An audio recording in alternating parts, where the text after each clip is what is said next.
25. Good morning, Denver, Colorado. You've tuned into the Jeff and Bill Show, News Talk 710 KNUS. I'm your co-host, Jeff Hunt, along with Bill Thorpe, bringing you the freshest insights, hottest takes from the right, left, and center.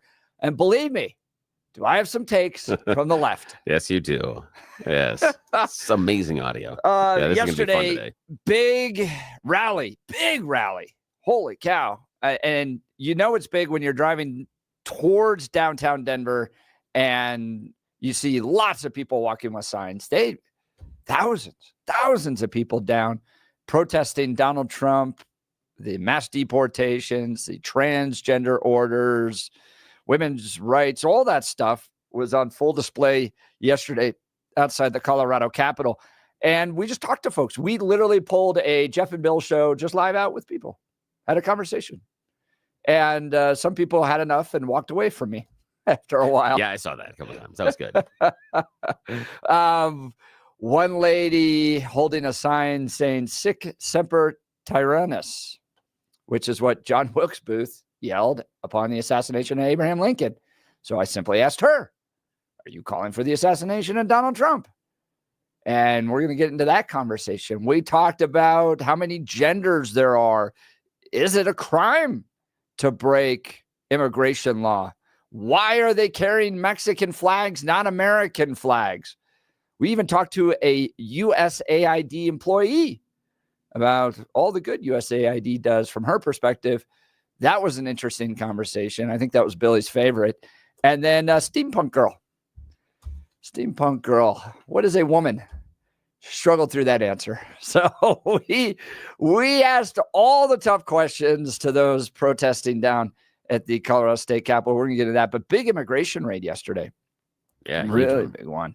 And kind of controversial because we're not exactly clear how many were arrested on this and were they going door to door.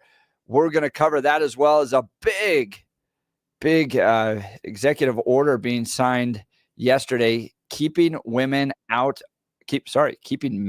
of women's sports. So Donald Trump bringing in Riley Gaines and folks from that we've even had on the show, all to the White House to celebrate that executive order. What does this all mean? We're going to cover today. So you're not going to want to miss a moment of this show, especially as we play a lot of audio from yesterday's rally from downtown Denver. But there's one guy that didn't want to be interviewed, but we ended up having a really long conversation, and he was diving into, Elon Musk and access to treasury and data. And we were having this big, long conversation. And at one point he just goes, "Well, is this kind of like what your show is about? You guys just talk about all this stuff?" I said, "Yeah, call in." So we may have new callers today. Oh, that'd be fun. But phone lines are open, 303-696-1971. 303-696-1971, or text us on the Dan Caplis Law Text line at 720-819-5115. Now, here's Blake with the news. Blake Olson. Blake Olson, news and comment. Hey, good morning, guys. 32 and clear in Denver, expecting a high of 53. The 7-10 5-day forecast coming up. Our top story.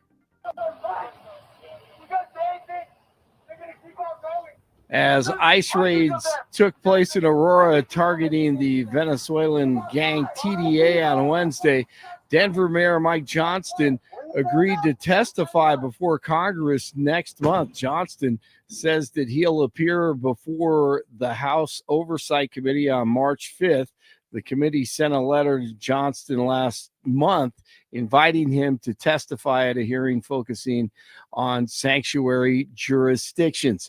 The committee also requested documents related to Denver's resistance to enforcing federal immigration laws. Wednesday, residents of one Denver apartment building said federal agents went door to door demanding identification and detaining several people, at least 6 locations targeting in the area. Good.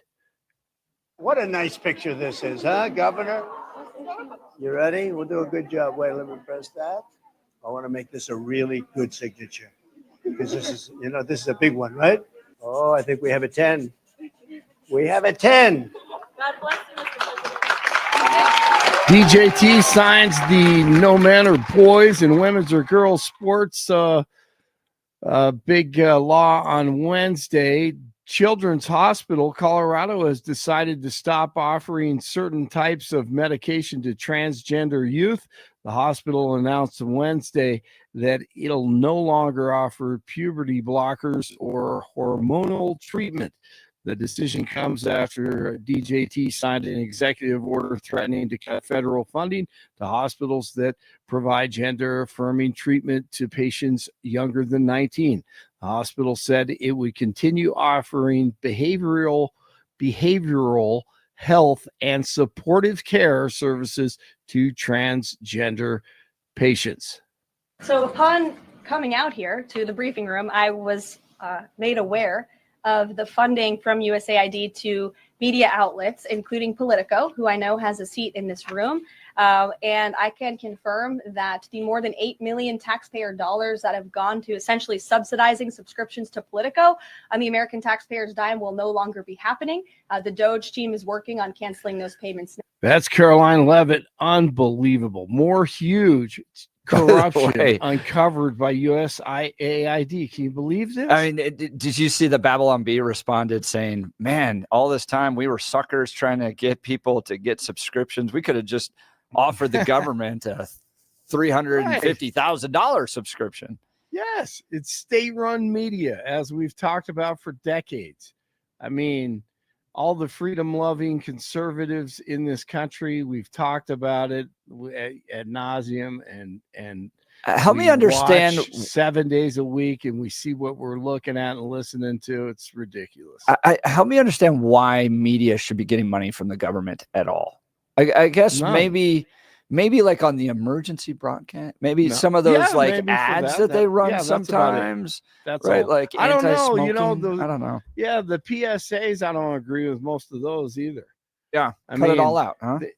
Just cut it all out, including NPR and PBS, all of it. Bill, do you have any opinion on that? Should media, especially private media, be getting any government funding? Yeah, I don't see why not. With all the debt problems, but we have private companies that get, and we have private individuals getting money from the government. Yeah, why would you exempt, depending on what the grants are? Why would you exempt the media? What would be the reason behind it? Because it's a conflict of interest. But does that matter? Matters to me. If does it really? No, but does it? Does it? No, but does a conflict of interest in general matter to you? I challenge that assertion. Yeah, it does, because that's why I don't listen to NPR. Okay, then explain. Then are you a fan of Elon Musk and Doge? Yes. Okay, then explain to me why it's not a conflict of interest for the president's largest donor and the largest single government contractor to now get a hold of the payment procurement and all the mechanisms inside the government. Why is that not a major conflict of interest? Because taxpayers are paying for everything that he has uncovered. But can't you say that taxpayers are paying for the media as well? You're just trying to avoid the idea that it's a vast conflict of interest. He receives money, and he is the largest single government defense contractor. He receives billions of dollars from the government. Tesla alone received billions of dollars in subsidies from the government. And now he is involved in deciding where the government's going to spend the money. That is on its face. He's involved in it? Yes, that is on its face a massive conflict of interest. He also he closed down USAID. USAID was investigating what he was doing with Starlink in Ukraine. They were involved in an investigation. Now he's closed them down. That is a conflict of interest. If we're going to lay our hand on the idea that conflict of interest can't be tolerated, there's a massive one. So that's all I'm going to point out. Funding for defense doesn't bother me, but subsidies to Tesla, yeah. Subsidies to I agree with that. They have major. Yeah. They have media. Major. Also, SpaceX. SpaceX is massive. Get the federal government back to what it is originally intended to do, which has enumerated powers in the Constitution. They're limited, and all this other spending in all these other areas, like the lady we're going to talk to later today, healthcare for women in Afghanistan. And then at the end of the conversation, she admits that it's worse now than it was before we got involved. And I'm sitting there going, we are so in debt. Why did Politico need $8 million, you said? Blake, something like that. Yeah. So from taxpayers at this point, billions of dollars. What was the grant for, corporate media? Also. Yeah, but what was the grant for? It was for government employees to have access to Politico. Okay, it was like it basically paid for free subscriptions. They subsidized Politico. Politico could have given those free to government. Yeah, they could have, but government could also pay because isn't Politico supposed to be a for-profit company, and you want them to give away subscriptions now? Well, I don't want taxpayer dollars going. But you were advocating for the for-profit company to give away subscriptions. Sure, they could. Okay. If they really care about government officials having access to that information, they feel like it's important and necessary, then Politico could have easily given that access. But to the tune of $8 million or something like that. Who wrote the check?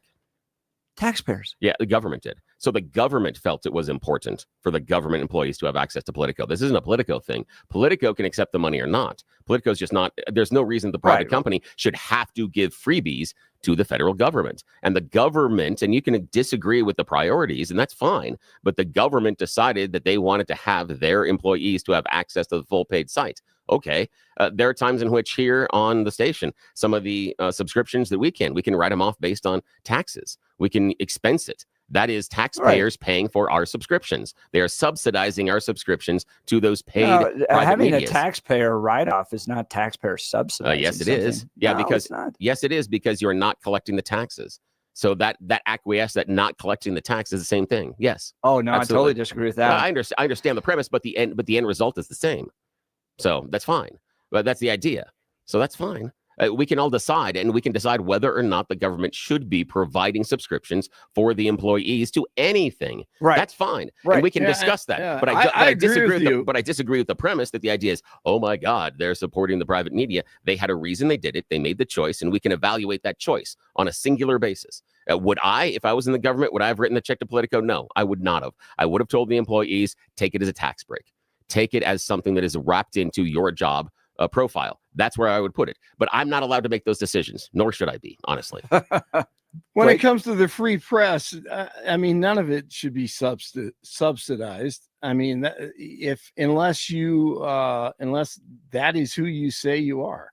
I mean, or then we have state-run government medias. Yeah, and that's what we're trying to avoid. Blake, to that point, you have people point out, okay, with NPR and PBS and all these other folks, well, the government funding is just a small portion of it, right? Corporations give. Okay, well, then let corporations give. Like if it's so important, people will rise up to support it. But with both of those entities and with most of mainstream media right now, they've essentially become a mouthpiece for the progressive worldview. All of the news staff, for the most part, registered Democrats or maybe independents, but definitely not Republicans. They donate almost exclusively to the Democrat Party. They parrot progressive talking points all the time. They become tools to advance a progressive worldview funded by taxpayers. Yes. And I just don't think that's right. No, it isn't. And I agree with Billy. I mean, Tesla shouldn't. Neither should windmills and solar panels. All of that doesn't matter.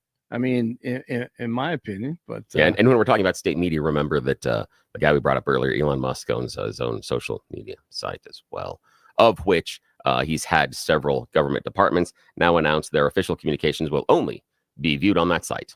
That's weird. That's strange.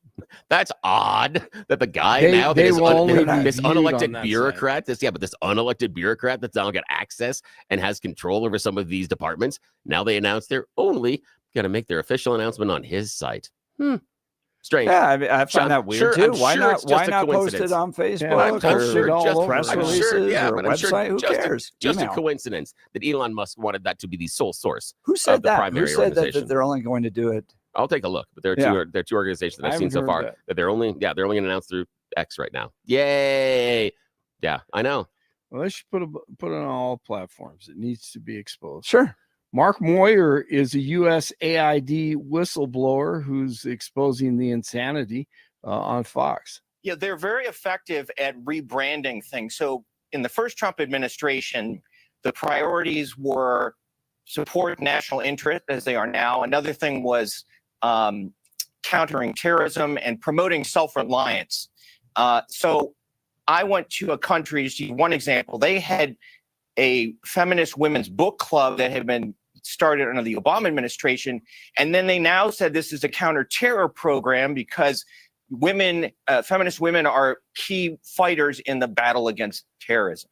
Today is the deadline for federal workers to accept the Trump administration's offer to pay them through September if they agree to resign this month. Over 40,000 federal employees have accepted the deal. That's about 2% of the federal civilian workforce.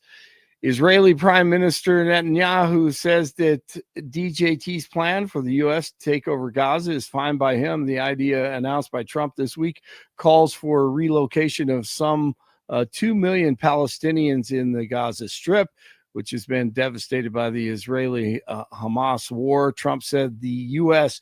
could clear out the destruction and redevelop the region into the Riviera of the Middle East. Netanyahu told Fox News Wednesday it's the first good idea that he's heard. Trump aims high, knowing that something good will eventually come out of it. He's basically tired of the endless war. News brought to you by Lair Fireplace and Patio, Denver's premier source for everything fireplace, patio, and grills, locally owned and operated since 1954, online at lairfireplacepatio.com. Nuggets run past the Pelicans 144-119. Avs at Calgary tonight, 30 in Highlands Ranch, 29 in Louisville, and 32 in Denver. Jeff and Billy continue. I have read multiple reports of your regularly being drunk at work. Blake Olson, News Talk 710 KNUS. Temperatures will be a touch cooler in Denver today, but still very nice for February. Temperatures will make the 50s today, 20s and 30s tonight, and tomorrow warms up a bit more. Could reach the low to mid 60s, but after tomorrow, the trend is down with temperature. Temperature Saturday cooling to the upper 40s, by Sunday 30s. By Monday and Tuesday of next week, we may only be 20s and 30s with maybe some snow shower chances as well. I'm meteorologist Don Day in the 710 KNUS Weather Center.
Look, do you know a high school student who has a passion for engaging in culture and political issues? The knowledge and skills needed to impact the world through civic engagement is an ever-increasing need in today's society. Colorado Christian University is at the forefront of meeting this crucial need, equipping the next generation of competent, convictional Christian leadership in American politics. CCU's degree program in politics, with an emphasis in public policy, prepares students for the complex challenges of modern politics from an unapologetically Christian and foundationally conservative worldview. In this distinct program, students learn how to impact public policy and advance Christian conservative ideas. Colorado Christian University also houses the Centennial Institute, a think tank committed to mobilizing ideas on faith, family, and freedom to strengthen America's future.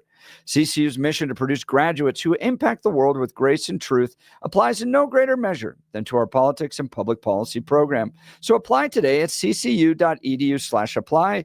That's ccu.edu/apply. All right. Yesterday, big raid. You had ICE, you had DEA, you had Homeland Security, all going after about 100 Venezuelan gang members of TDA. Bill, now look, the coverage on this was quite amazing from the Denver Post and Channel 9 News. Denver Post has an article with 9 reporters writing on it. 9. Okay. I didn't know they had that large of a staff still. Like, wow. I'm impressed more by the number than the overkill of just reporting the story. I'm like, wow, you can put 9 people in a story. Wow. Okay. And Channel 9 last night goes on about how they're just knocking on the doors of innocent people, right? And they have these Ring cameras. The response, the speed, and the dedication of those 2 news agencies to defend illegal immigrants was fascinating, especially in light of how they treated our friend Danielle Jurinsky when she raised claims of people being tortured, intimidated by Venezuelan gangs. If you remember, she was dismissed by the governor as this being a feature of her imagination. Kyle Clark saying that these were rumors essentially of right-wing social media influencers. But 9 in one day, they respond to ICE raids with 9 reporters. Jeez. Okay. And here's here's how they basically covered it. So ICE, Homeland Security, DEA show up. They're looking for these 100 or so TDA members. Now, we don't know how many they got. They haven't been able to tell us that, but they went apartment after apartment after apartment.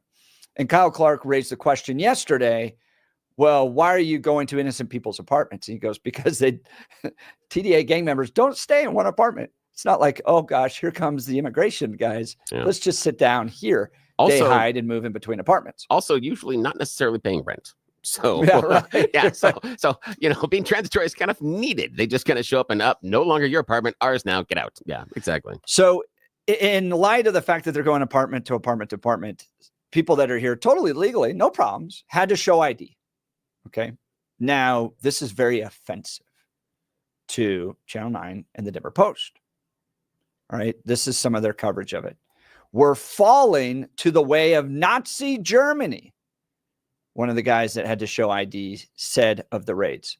But listen to this. This is buried kind of deep into the Denver Post article. Conditions at the sprawling apartment complex have deteriorated in recent years since new ownership took over in 2019. Living in the building for 14 years, now conditions are practically unlivable with mold, pest infestation, lack of hot water, and lack of heat.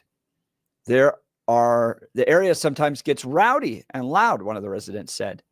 In an unsigned statement issued Wednesday, Gelt Venture Partners, the company that owns Cedar Run Apartments, this is where the raids took place yesterday, said the property began accepting immigrant residents in coordination with the city of Denver roughly 18 months ago, and that the city paid for several months of rent and move-in fees for the new residents in the program.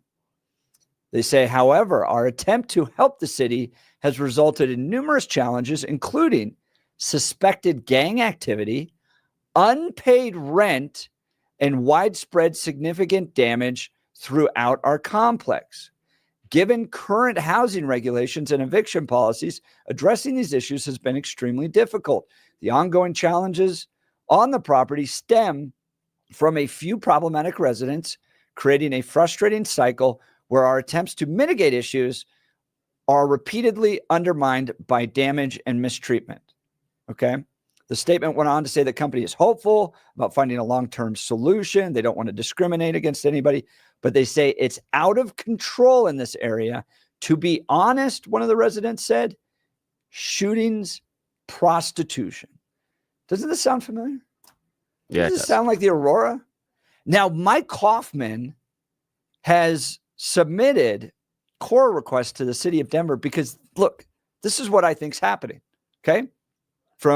And we went down there, we interviewed the folks at some of these Aurora apartment complexes, and you're seeing the same thing play out here. All right. The city of Denver, if you remember, 40,000 illegal immigrants, put a big sign up. We heart immigrants, became a sanctuary city. Come here. And in fact, Mike Johnston saying, we love immigrants. They contribute to society. Our communities are better because of the illegal immigrants. Okay. So they welcome the 40,000 here. They provide attorneys free of charge to help them work through the process. They provide workforce training so they can get a job. They provided debit cards with just money on it so they can go buy groceries. But here's the kicker: 6 months of apartment living. That was the thing that always got me. 6 months of apartment living.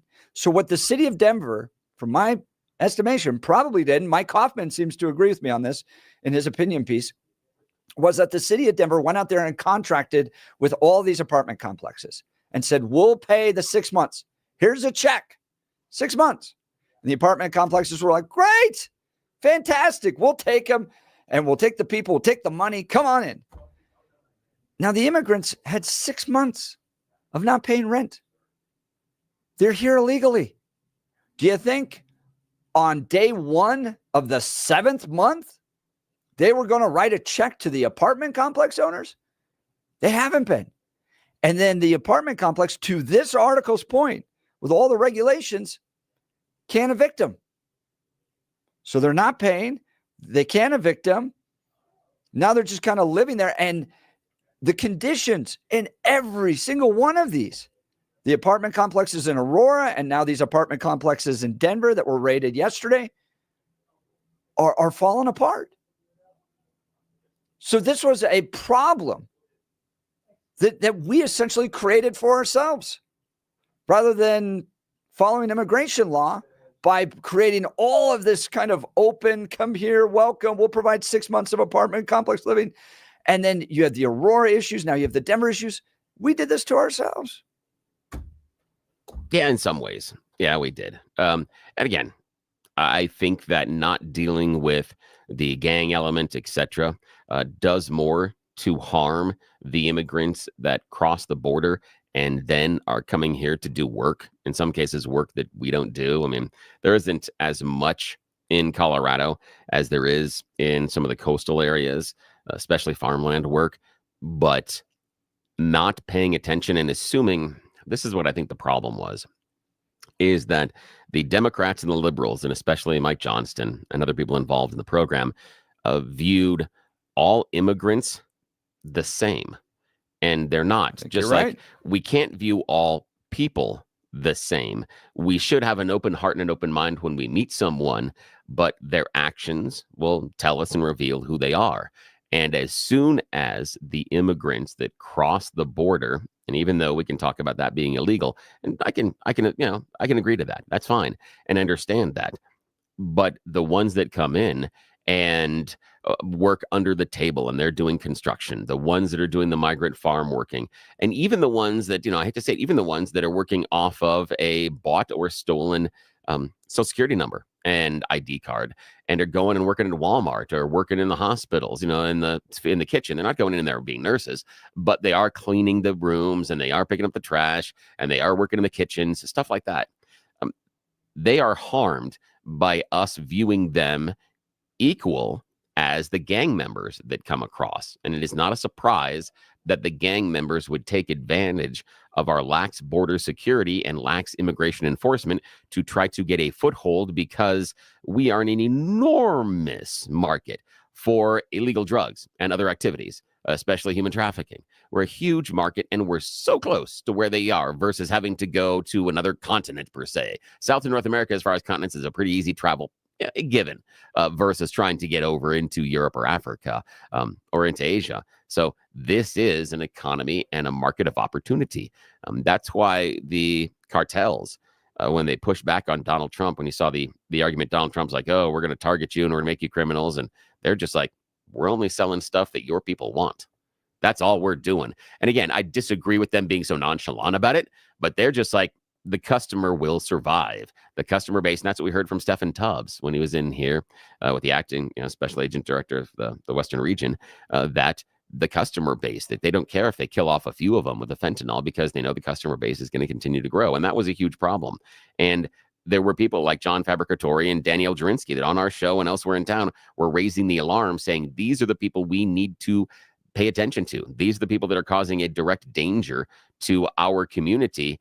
But the people that wanted to embrace all of them and say we cannot judge the illegal immigrants were wrong. Now, we can judge them. We don't need to judge them all the time at the border and say because you're illegal or because you're here, you obviously have nefarious actions.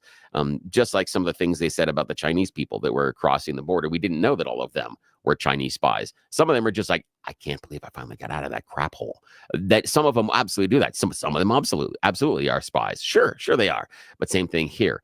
And not taking the gang threat seriously is a severe indictment on everybody that supports the illegal immigrants, that says we need to have an open mind. We need to have an open heart. It's exactly what was happening. And they let it happen. You're right. We did it to ourselves through our nonchalance, through our subsidies, and in part through, and we talked about it earlier, just to close the circle from earlier, the media.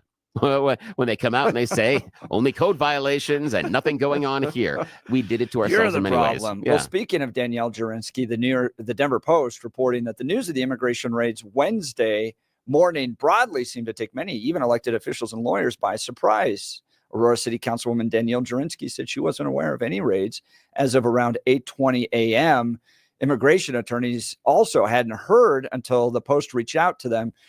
Representatives of organizations supporting immigrants in Colorado and Democratic legislators were quick to speak out. Here's what I want to know. Do you agree with progressive leaders who said the raids yesterday are instilling fear into our communities?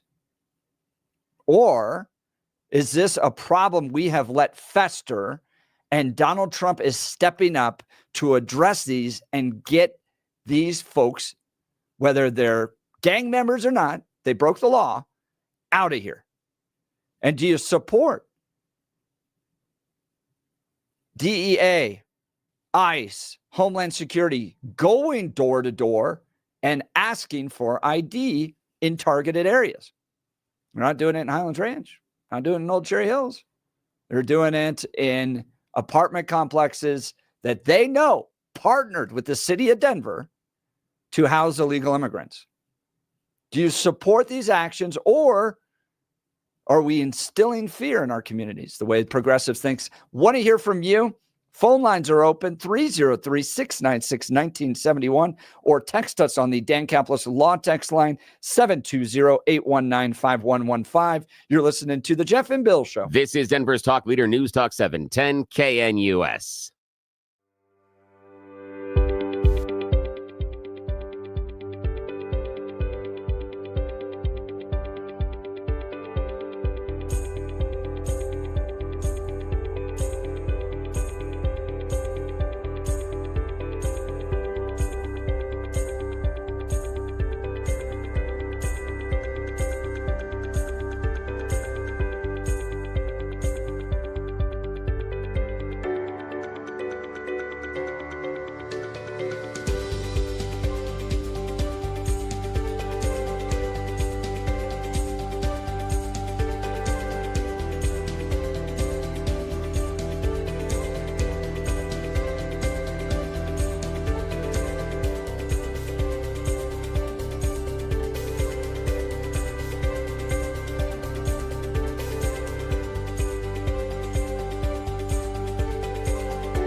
Wow, Bill, we got a special treat. I know.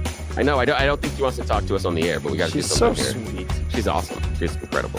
Now, we got to ask a mystery guest, do you want to be on the air with us or not? You want to talk on the air? Okay, she said she's good. She said she's good. Now, this is a conversation that we had last week. A wonderful woman that listens to the audience, listens to the show every day. We were talking on the air, and I'm like, well, you could bring us donuts. She's like, I'm just a few blocks away. Oh, here.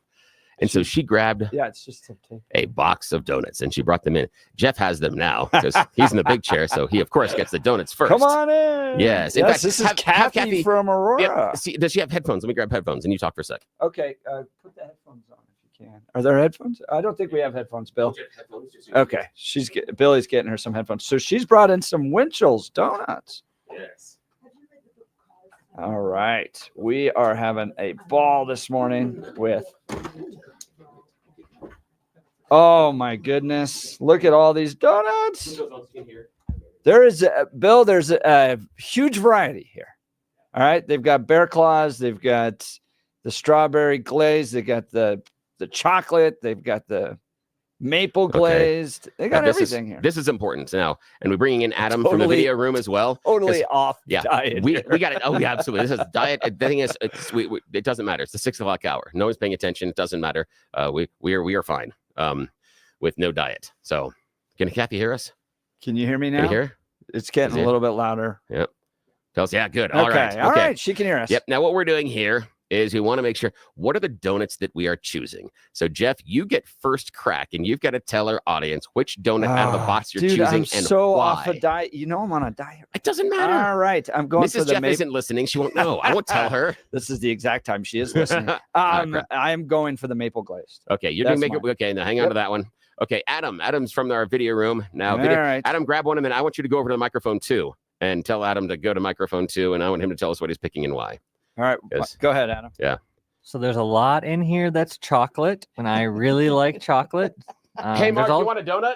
There's also a pink one, but I got to go with one of these cream-filled chocolates. That is going to make my whole day. So thank you, Cathy. Excellent. Now, Mark Crowley is doing the whole thing about willpower and other crap, and he's not going to come in here and do a donut. So I'm going to leave my studio booth right now, and I'm going to walk on over there, and I'm going to choose a donut here in a second. All right. Here comes Billy.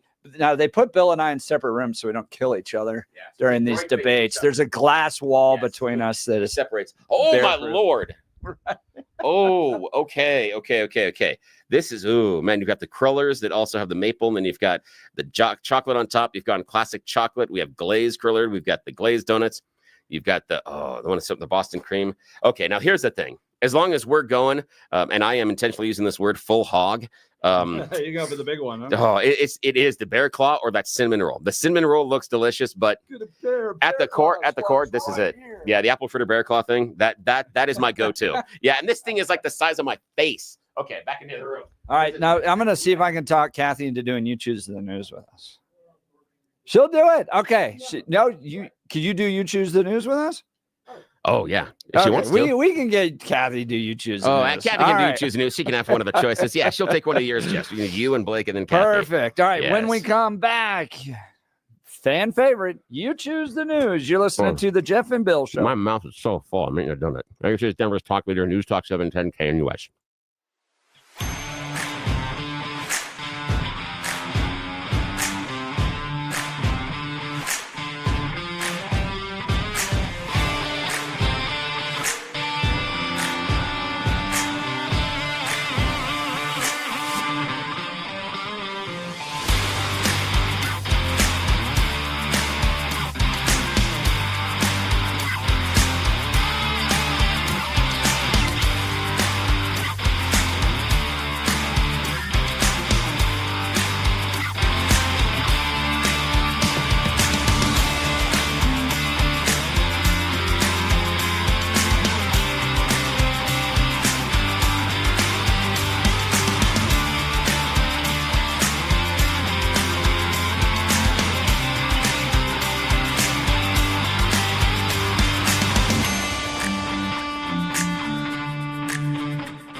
back to the Jeff and Bill show. Joining us live in studios, Cathy from Aurora, because she brought donuts over. Yeah. She's just one of our amazing listeners who's like, I'm going to swing by, bring some donuts. I know. My daughter's even texting, being like, wait, you got donuts? Yeah, maple is the best, she says. And I have to apologize to Mrs. Jeff that it's my fault that he's not doing the diet thing today. So, yes, again, I have confirmed your suspicions. I am a bad influence. You know, so long as she looks better than me, that's all that matters. Oh, dude, I know that. I know that feeling in my mind. Yeah, she was far better looking than I am. Yes. Let's go to Jim Sterling.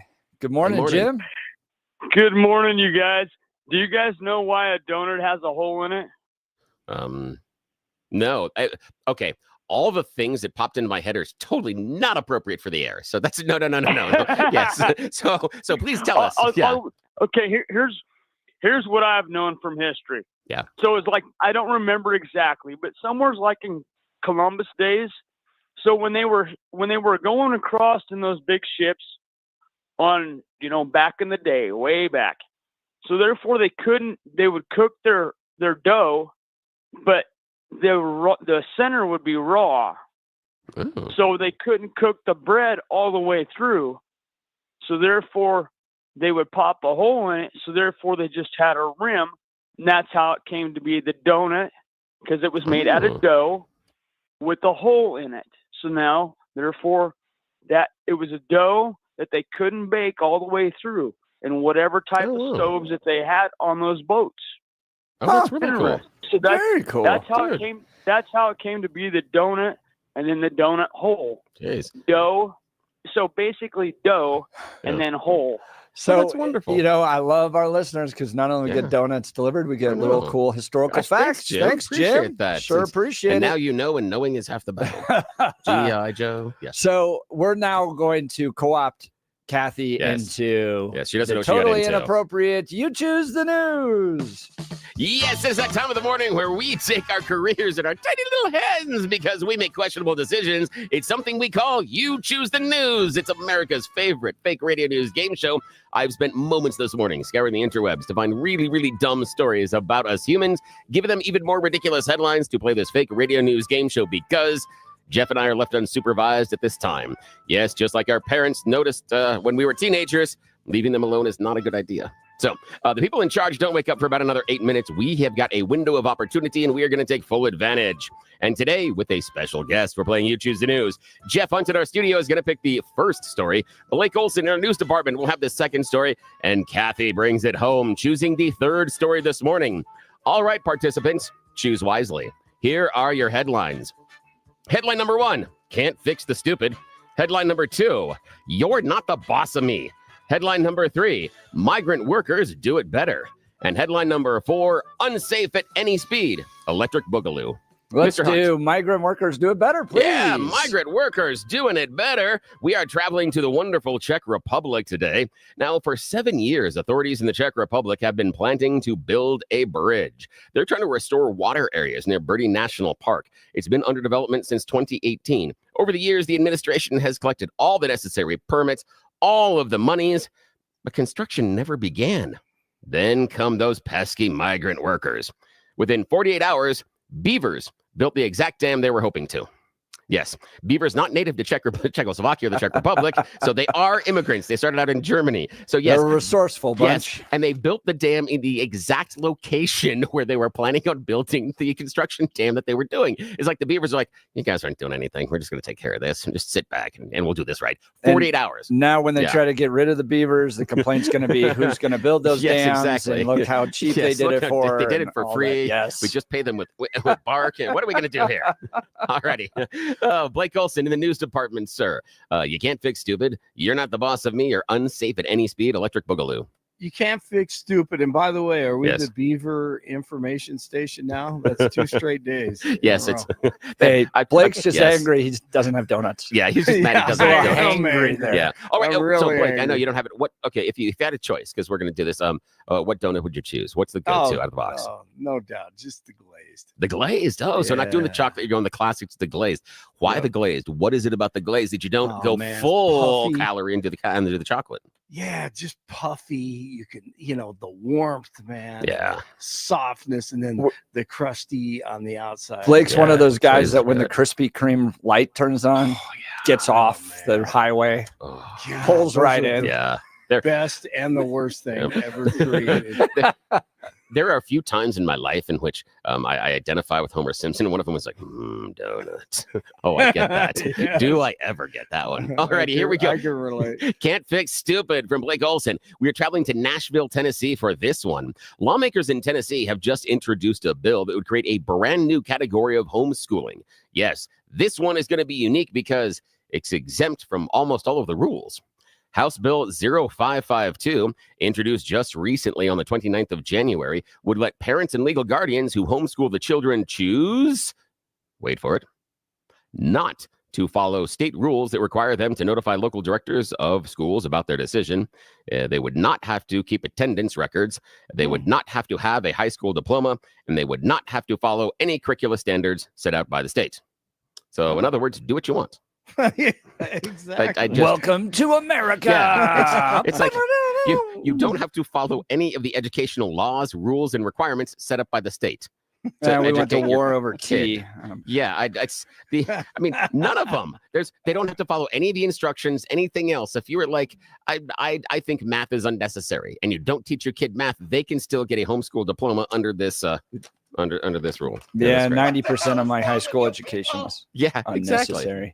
Exactly. There's a lot of it that isn't, but I'm looking at this going, none of the rules, and this is going to make it better. I just okay, fine. Right. What if they think that the thing should be basically focused on the history of Dungeons and Dragons? It would be okay under this one, but I don't know. It's just weird. Alrighty, Cathy, you didn't know what you were in for when you volunteered to bring us donuts. You are empowered to make the final choice, and you choose the news this morning. So be careful. There's a lot riding on this decision. Here we go, Cathy from Aurora. Your choices are You're Not the Boss of Me or Unsafe at Any Speed, Electric Boogaloo. Your choice. Since I say that to my husband frequently, you're not the boss of me. Oh, I feel you. All right. My wife says that all the time to me. And then she reminds me she's the boss of me. Okay. Jacksonville, Florida is where we find ourselves on this one. A federal grand jury has indicted Justin Searcy of Jacksonville Beach. Recently, he was found committing arson on federal property. He set a fire in the Osceola National Forest. Now, according to the federal complaint that was filed at the end of last month, he was conducting his own campfire in the forest, but says, hey, feds, you're not the boss of me. I am a sovereign citizen. Yes, he said that he's allowed but not to be governed by any of the rules of the Americas because he declares himself a sovereign citizen. And that's not something that actually can happen. You can't do it. It's an individual that believes the government can't have any really authority. good YouTube videos. Oh, yes, they do. Yeah, but you don't get to go, sorry, no, officer, these gun laws don't apply to me, nor do your silly drug laws. Ha, ha, ha, ha. Let me go and give me back my cocaine. Do that. Yeah, oh, yeah, tell me, especially Democrat lawmakers. Well, that's it, Cathy. Thank you so much for playing along with us. That is You Choose the News. That's how we do it. Oh, Jeff, back to you, Gosh, sir. we are so grateful to Cathy from Aurora bringing us the donuts this morning. Thank you so very much. We'll continue. You're listening to the Jeff and Bill Show. I just took another bite. This is KNUS.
am chock full of sugar.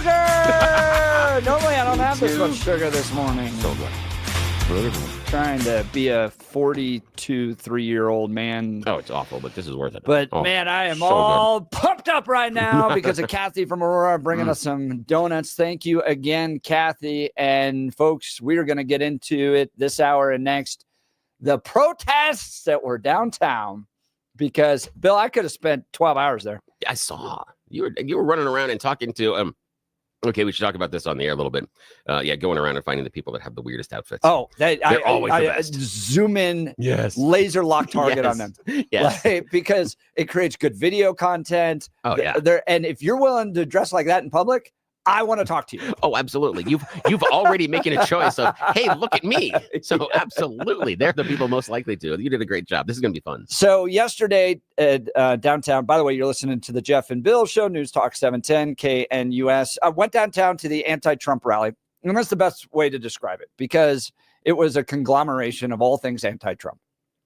You had trans folks, you had women protesters, you had immigrant protesters, you had everything else. Interestingly, no Hamas flag protester people. That is weird. That was now unique. That you mention it. Yeah, given the announcement about, hey, how about we just own Gaza?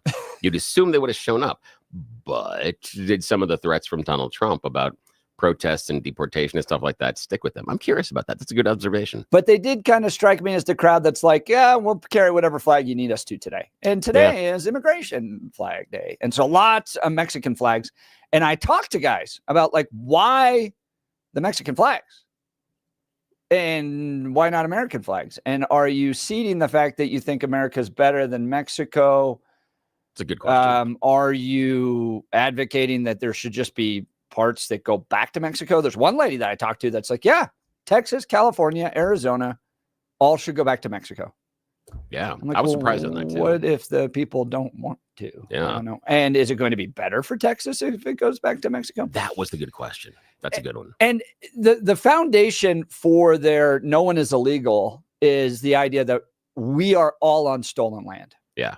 That's where they start their premise. Yes, that is their foundation. And we can debate that, as far as what happens, etc. But that's where the premise is. So you can understand why they would say that then no one is illegal if we were allowed to cross into this country and take it over. Then why are you mad that somebody else is? Your ancestors just took somebody's land. Why can't we? Exactly. And that just goes back and back until obviously someone can show their relation to the very first person that was here. Yeah. So that's gonna be a long list. It gets into lots of interesting conversations. And I got one lady to go from I don't like ICE to, yeah, I kind of like ICE. We talk how many genders. I talked to one lady that hints that she kind of wants Donald Trump assassinated. Are illegal immigrants actually criminals in America? Why aren't people carrying American flags in these? I talked to a USAID employee and then the steampunk girl. That was an interesting conversation too. So on X yesterday, I posted me asking all these questions. Now you're going to get the answers this hour and next. And boy, oh boy, I've got a whole lot of other content coming as well, including I asked folks, so if you're for open borders, why do you have locks on your doors? Yeah. Right? Like you obviously want to keep people away from your personal space. So why can't a country go and have locks on their borders? And lots of answers to that question as well. So it was a wild day yesterday. You're not going to want to miss the next few hours of the Jeff and Bill Show as we explain all of this. But I got to tell you, now here's Blake with the news. Blake Olson, news and comment. Thanks, guys. 30 and clear in Denver, expecting a high of 53. The 7-10 5-day forecast is coming up. Our top story, President Trump says the country has to bring religion back. He spoke at the National Prayer Breakfast at the U.S. Capitol this morning. Trump said the nation is and always will be one nation under God. He also referenced the first assassination attempt on his life last July, saying God was watching over him that day.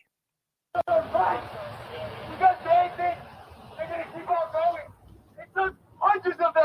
You're going to say, how As ICE raids took place in Aurora targeting the Venezuelan gang TDA on Wednesday, Denver Mayor Mike Johnston agreed to testify before Congress next month. Johnston says that he will appear before the House Oversight Committee on March 5th. The committee sent a letter to Johnston last month inviting him to testify at a hearing focusing on sanctuary jurisdictions. The committee also requested documents related to Denver's resistance to enforcing federal immigration laws.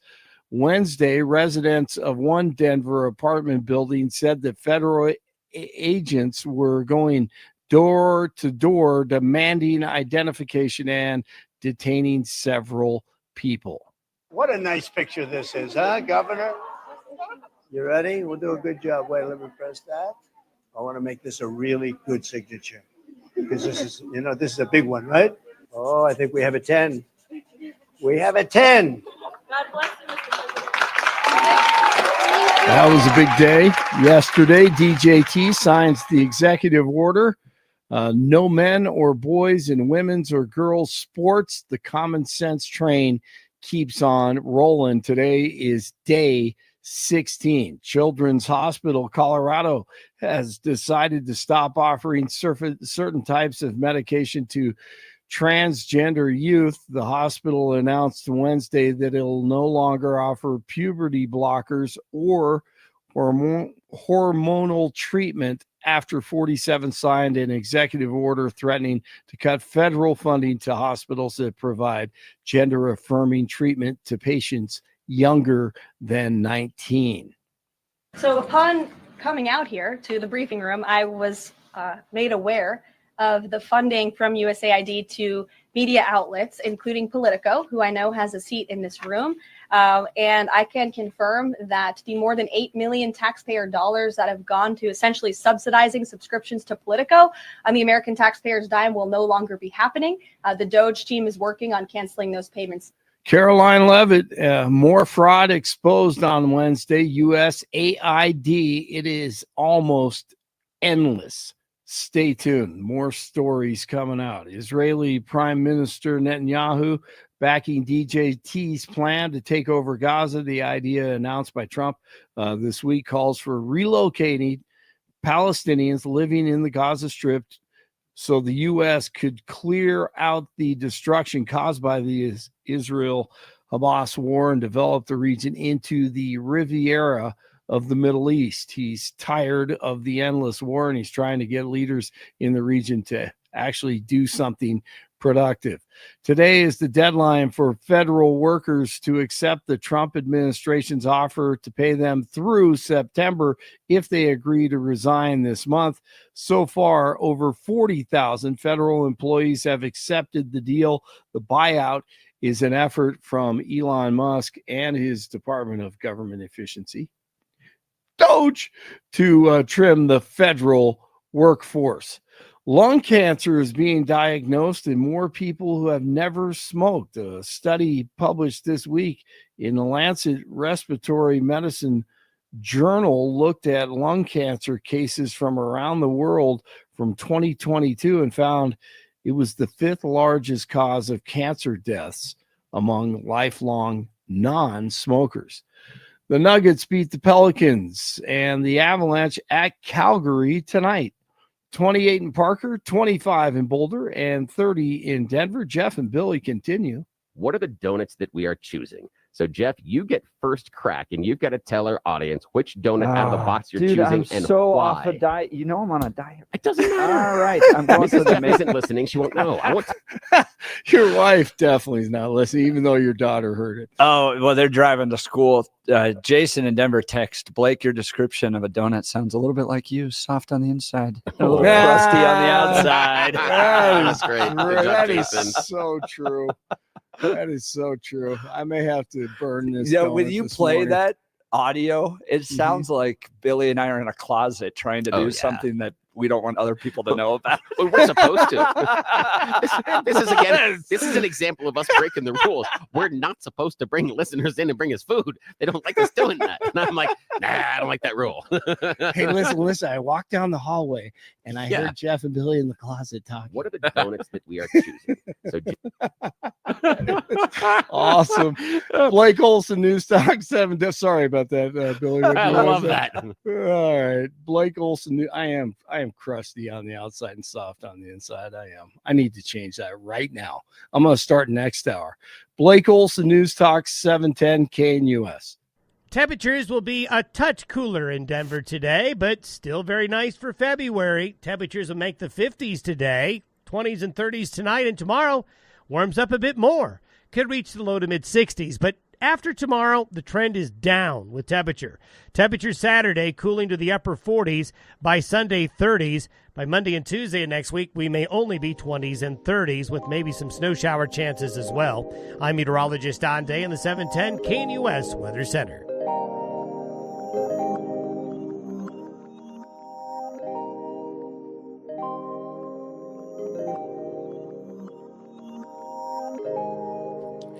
Oh, these donuts are so good. Yeah. Hey, this is Bill. You're back at the Jeff and Bill Show. I want to take a moment before we get back to the regular conversation and talk to you about a wonderful new advertiser. You heard us sitting down with Jennifer Walker yesterday, the owner and operator of Wound Care Associates of Colorado. If you missed that conversation, you can check out the 9 o'clock hour yesterday. But I want to talk to you about Wound Care Associates of Colorado, some of the stuff we learned yesterday and some of the stuff that they do. You know, when you have a problem, not fixing it isn't going to fix the problem, right? The sink's leaking. Ignoring it isn't going to make it go away. And when you have a chronic wound, it may seem like it's not a big deal. That little tiny cut, it's not healing as much and quickly as it did when you were younger. Maybe it's a diabetic ulcer. Maybe someone in your family, yourself, has a pressure sore. It can be challenging to manage those and impact your life. But because it's just a little cut or a sore, it doesn't seem like it's a big deal, but it can turn into a very big deal. Because that torn tissue and skin is the perfect way for bacteria, germs, and all the yuck to get inside your body. That's what it's trying to do, because it wants to come inside and have a party in your blood system, your bones, your organs. Jennifer told us a story yesterday about how her uncle, who had some other conditions, diabetes, neuropathy, some things, he developed a small cut, and she emphasized small cut, in between his toes. Tiny. He didn't think it was a big deal. He has so many other things to deal with, and he's taking his meds, and he's trying to eat right. That cut, it'll heal on its own, right? Wrong. That's why Jennifer founded Wound Care Associates of Colorado, because her uncle's cut got infected. By the time he got medical attention, they had to go in and they had to amputate. But that wasn't enough. The amputation didn't take care of the infection. It had progressed too far. Her uncle passed away 3 days later. That's awful, just because of a small cut that wasn't cared for properly. So I'm not exaggerating when I say some of these choices are life and death. That's why you need to reach out to Wound Care Associates of Colorado, coloradowound.com, coloradowound.com. Why? Why are they different? They will do all the treatment, all the care of your wound in the comfort and privacy of your own home. They offer compassionate, comprehensive care from a wound-certified nurse practitioner, so she can write orders. She can take care of everything for you, and she's going to do it on your schedule in your own home. You receive expert care, no more transportation worries, getting to the clinic, sitting around with, all the other sick people, and maybe exposing yourself to something there. Plus, Jennifer found out that most of the companies that were doing wound care in Colorado weren't actually trying to fix the wound. They were just trying to maintain it so it didn't get any better. That doesn't help anybody but the company that's cashing the check from you, right? Yeah, you feel me. Talk to the people that are going to fix the problem, not ignore the problem or just maintain the problem.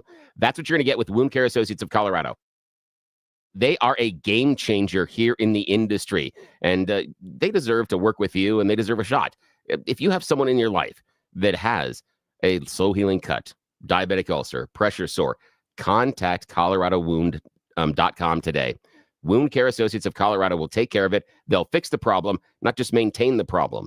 You can take care of that problem today, but you've got to take the first step. Reach out to them at coloradowound.com, and when you do, tell me you heard about them here on the Jeff and Bill Show, because sure does help us out, and we appreciate it.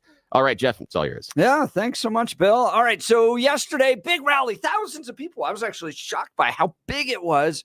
because this rally was kind of vague. It said, show up anytime between noon and 8 p.m. Also, was a Wednesday. It's Wednesday and all that stuff. And so I'm like, well, I'll go down there and maybe there'll be 3 people. No, a few thousand people. It was a big rally.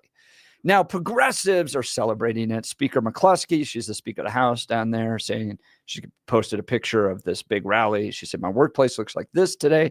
I am so proud to be a Coloradan. This is what democracy looks like. Hashtag Colorado Ledge. So lots of celebrating. Kyle Clark celebrated it. Channel 7 celebrated all these great things. So you get a little bit of a different perspective, because while progressives like to just take pictures and videos and selfies, I went down and actually asked people questions about what they believed as it relates to illegal immigration. Now, from my perspective, here's what the crowd was made up of. Primarily made up of young Mexicans. Okay, so they're driving around Mexican flags, driving in lowriders, lots of shouting, lots of curse words being shouted about Nazis and Donald Trump's a Nazi and all that stuff. That was kind of the base of the issue, was illegal immigration for yesterday's protests. Then you had old school Democrats. These are the people that are right out of the city of Boulder. Gray hair, probably pretty wealthy, bleeding heart libs. We're going to talk to them as well. They were outright communists. Talked to a guy yesterday who was just waving around the communist flag. There was the LGBTQ crowd. So people that showed up yesterday because they didn't like Donald Trump's orders on transgenderism in the military, sports, all that stuff. Had a good conversation with those folks. And you had some government employees. That was kind of the gist of it. Mostly, though, young Hispanic folks out protesting mass immigration or mass deportation efforts. So what I posted on X were a series of questions. Now we're going to get the answers from people. I'm going to start with what I think is probably the crux of the issue when it comes to illegal immigration. Is somebody who crosses the border and breaks immigration law a criminal? That was kind of that was like the philosophy. You want to drill down to where there is a difference in opinion. Okay. Old school Democrats, bleeding heart libs, look at that situation and go, no. Technically may be a crime. Yeah, but so is speeding. Am I going to put you in jail for speeding? No. But could you pay a fine? Sure. Do we need to update our immigration system? Yes, but most people trying to come here are coming to improve their lives. Technically, is it a crime? Yeah, but I'm going to tolerate it, and I don't think we should deport you as a result of it. This is my conversation with what I would consider an old school Democrat. So I'm with 710K in US. What brings you out here today? Oh, Trump. Yeah? What about him? He's just an idiot. He's an oligarch. He doesn't care about the normal, everyday people. And we just need to do something to let our voice be heard. So you're out here more as anti-Trump than pro-immigrant? Oh, both. Okay. It has to be both. Do you support open borders? I support borders that allow people to come in legally, and I would like to have some new laws so that dreamers can be citizens and make it easier for people to become citizens, because this country is made from immigrants. So what about Trump says he's going after criminals? He's going after, for instance, TDA. Today they arrested 100 TDA members in Aurora. What about those guys? If they're criminals, then I don't see a problem with that. But he's getting a lot of people that are not criminals. So you don't consider somebody that broke immigration laws a criminal? No. So, but they broke a law, didn't they? Yeah, but they're just trying to make a better life for themselves and for their families. But isn't there a process they could go through already? A hard way is what I've heard. And I don't know what the process is. But I've heard that it's very, very difficult and it's just hard. And it needs to be easier. I agree with you on that. So if someone jumps ahead of the line and just comes across the border, aren't they taking everybody that's following the rules and pushing them back further? Maybe, but I still think that we need people here. We need immigrants. All right, thanks. Appreciate your time today. It gives you a sense of kind of the old school Democrat approach. The bolder, I would put Jared Polis, Mike Johnston, Speaker McCluskey into that perspective. Look, yeah, they may have broke, but we need immigrants in this community. We have a tough process by which people can go through. These people are coming up here to better their lives. Why do we need to spend the resources to send them home? What do you think of that? Give me a call, 303-696-1971, or text us on the Dan Caplis Law text line at 720-819-5115. Bill? Yeah, I agree with some of what she's saying. I don't think she's quite getting to the end of the road. We've talked about it here on the show. And I believe that our current immigration system to immigrate legally incentivizes illegal immigration because the system is so broken. It takes so long and certain visas are so restricted. Why wait? If you are really facing a dire economic situation or just personal situation inside your home country, and the idea of work to change it, everything else, that's years and sometimes can expose you to violence. And if you're dealing with a corrupt government and organization, do you have faith that your marches, your votes, your protests, all of that stuff is going to matter at all because they have the ability to round you up and put you in jail and do all sorts of other stuff for you? And if you're looking at a gang situation where you're worried about your kids being involved in gangs or the neighborhood, how long are you going to wait to get that type of opportunity? The other one is I keep thinking about the woman that you talked to when you were down at the apartment complex who had crossed thousands of miles and a number of countries and been assaulted and raped along the way. Yep. And she kept going. And she kept going.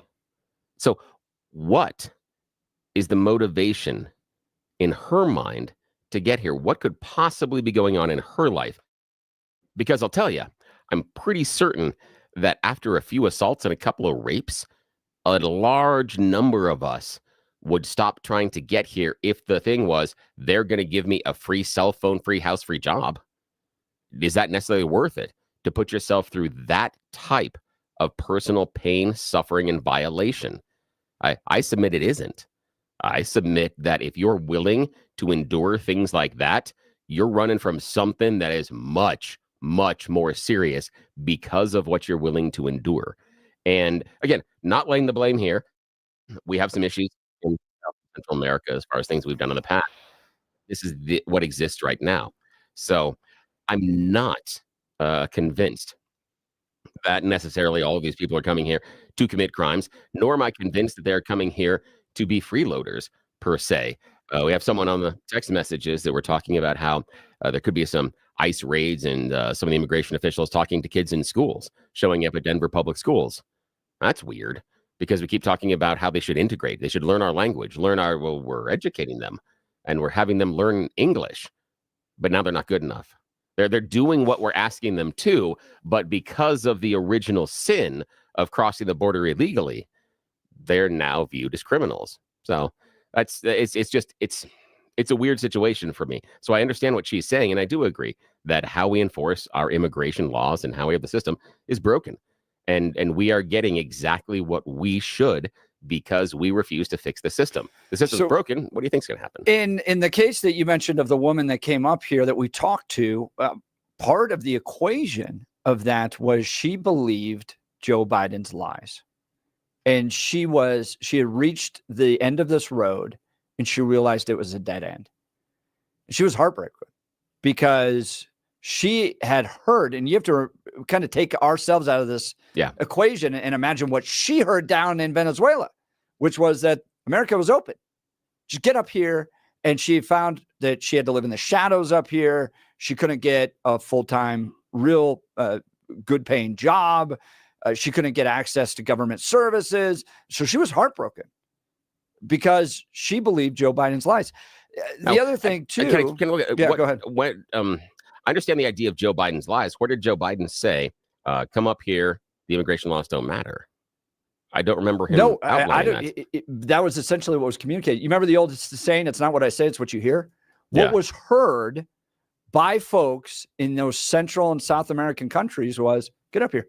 Yeah, come on out. But necessary. But see, that's why I push back on the idea of Joe Biden's lies. I agree they were lies, but I'm not certain they originated out of the White House. And some of those lies. I think that was the intent, though. Well, that's my opinion. I understand, yeah, and that's a fair opinion, and we can disagree on that, and people of reasonable minds can disagree on things like that, and that's fair, and it's not a point that I think is worth necessarily arguing over, because I think that the lie is more serviceable and used more through drug traffickers, gangs, and cartels that want to move the illegals, because now you've created a market. You know, the Americans will take you now. They said that. Here's Joe Biden and whatever it is saying you can come. So come on now, give me the money and I'm going to help traffic you through. Also, though, from the conversation, I'm not hearing that she was coming here just to have the free stuff.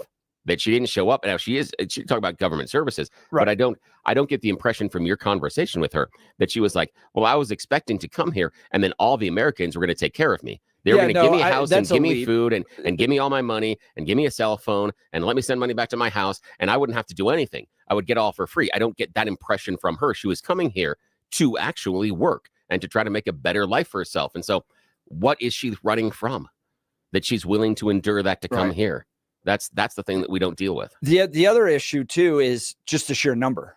Oh, okay. Yes, so I can agree with that. For a while, I think Americans didn't like it, but they kind of tolerated it. Yeah. Because how many of us really know an illegal immigrant, right? But under the Biden administration, right? I know several. Yeah. Bill's going to get ice rated. Yeah. For years it was tolerated. Now you've got millions that came in. You have budget challenges to the city of Denver.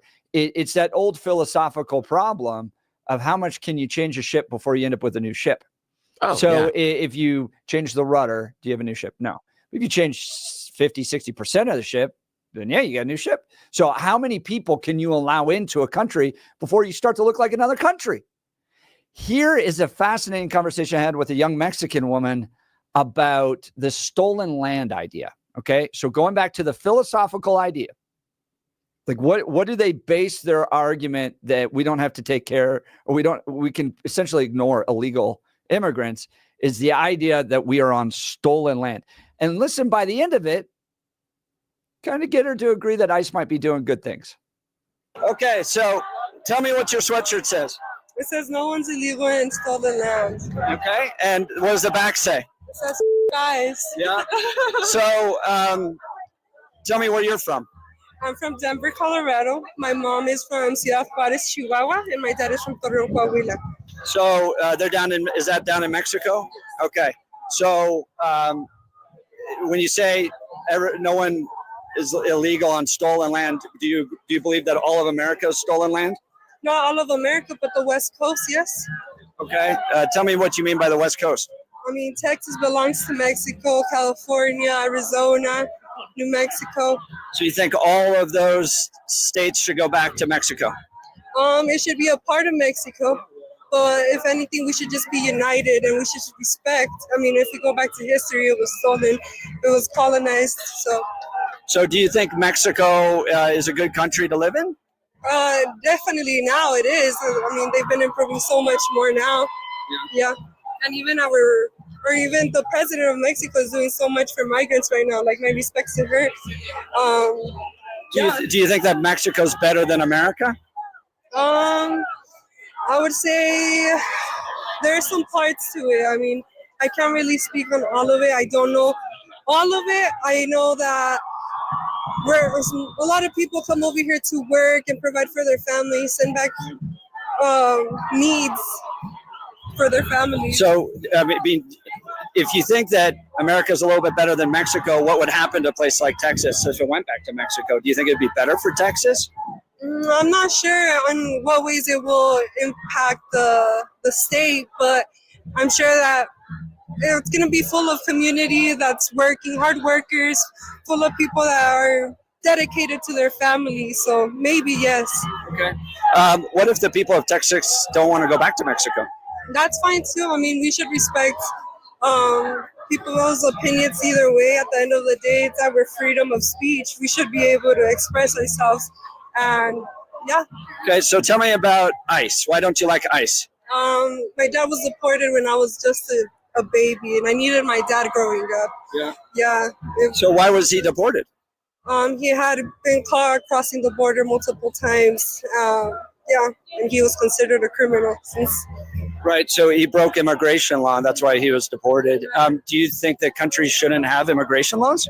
Oh, they should, definitely. Just that there's a lot of people that come over here, but they don't know how to come the right way. And I do believe that they should, right? But not a lot of people can afford that. Not a lot of people have those resources nor know how to do that. ICE right now is rounding up members of Venezuelan gangs. Don't you think that's a good thing for Colorado? For sure, that's a good thing, yes. So not ICE, but No, ICE they is did. good, right? It's because there's people that take advantage of people, of our communities, and I don't respect that. Like, who takes advantage of it? What do you? There's ICE, people from ICE, white people in general. Like, there's a lot of racism. That's not where I'm okay with. Okay, racism I understand, but if someone is like in a Venezuelan gang, TDA, And a gang in general, not just Venezuela. Yeah. I mean, just gang, but then when ICE deports them, that's a good thing. right. Okay. All right. Thank you. So from boo ICE to yay ICE, that's a good thing. Yeah, that was interesting. That is interesting. Logical consistency was not a strong suit down yesterday's rally. Well, the thing that I did is when you're having the conversations, there were some that stopped asking questions at a certain point. They came to a conclusion that they felt comfortable with, and they didn't continue the thought process. And over again in the audio that you've shared, that's the conclusion that I came from, that you're getting close, but you've stopped because you're comfortable with the answer you have now. You're not willing to challenge that idea to see if the idea holds up. Because if it is a good idea and it's a solid one, it should be able to handle the challenge. And before you let it spill out of your pie hole, challenge it yourself. Do a little bit of the critical thinking. Spend some time with the logic and say, if it's true here, pick it up, put it in another situation. Is it also true there? And then spin it 180 degrees and say, does the logic and the truism still hold? If it does, you're on solid ground. If not, maybe back up a couple of steps and continue to go forward. But yeah, they stopped a lot where they're comfortable. And I appreciate that point, Bill, because some of the areas I was trying to explore was, why is Mexico not as good as America? Yeah. Like, you guys are all waving Mexican flags. Do you want America to look more like Mexico? I'm trying to understand this. And okay, if you feel like you're targeted as a Mexican, is it because of race, or is it because most of the immigrants are Mexican and we're just going through a process of mass deportation right now? Also, do you really respect law and order and the role of immigration law? Because your father had broken it twice, I think she said twice, and was deported. And I hate the idea that she grew up without her dad around. That's terrible as a family first guy. But she says, yeah, countries should have immigration laws, but my family didn't respect them, and I'm here protesting the enforcement of them. By the way, I think we're on stolen land. I don't think Texas should go back to Mexico. So you're trying to navigate all of this complexity in this thinking that are mostly kind of emotive. Like, I just want to help people. I just want to, okay, well, from my perspective, clear immigration law is helping people, because you don't get the human trafficking and all that other stuff that comes with it. So clear laws help people. She wants to help people. But when you actually try to pin down what this looks like for a country, you don't get very far. All right. When I come back, I ask people carrying Mexican flags why they aren't carrying American flags. Do they just want us to be more like Mexico? Do they expect Colorado, California, and Texas to be taken over by Mexico? What is going on here? We'll get to that. You're listening to the Jeff and Bill Show. This is Denver's Talk Leader, News Talk 710 KNUS, and your call's next.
Welcome back to the Jeff and Bill Show. So yesterday was this big protest downtown, anti-Trump.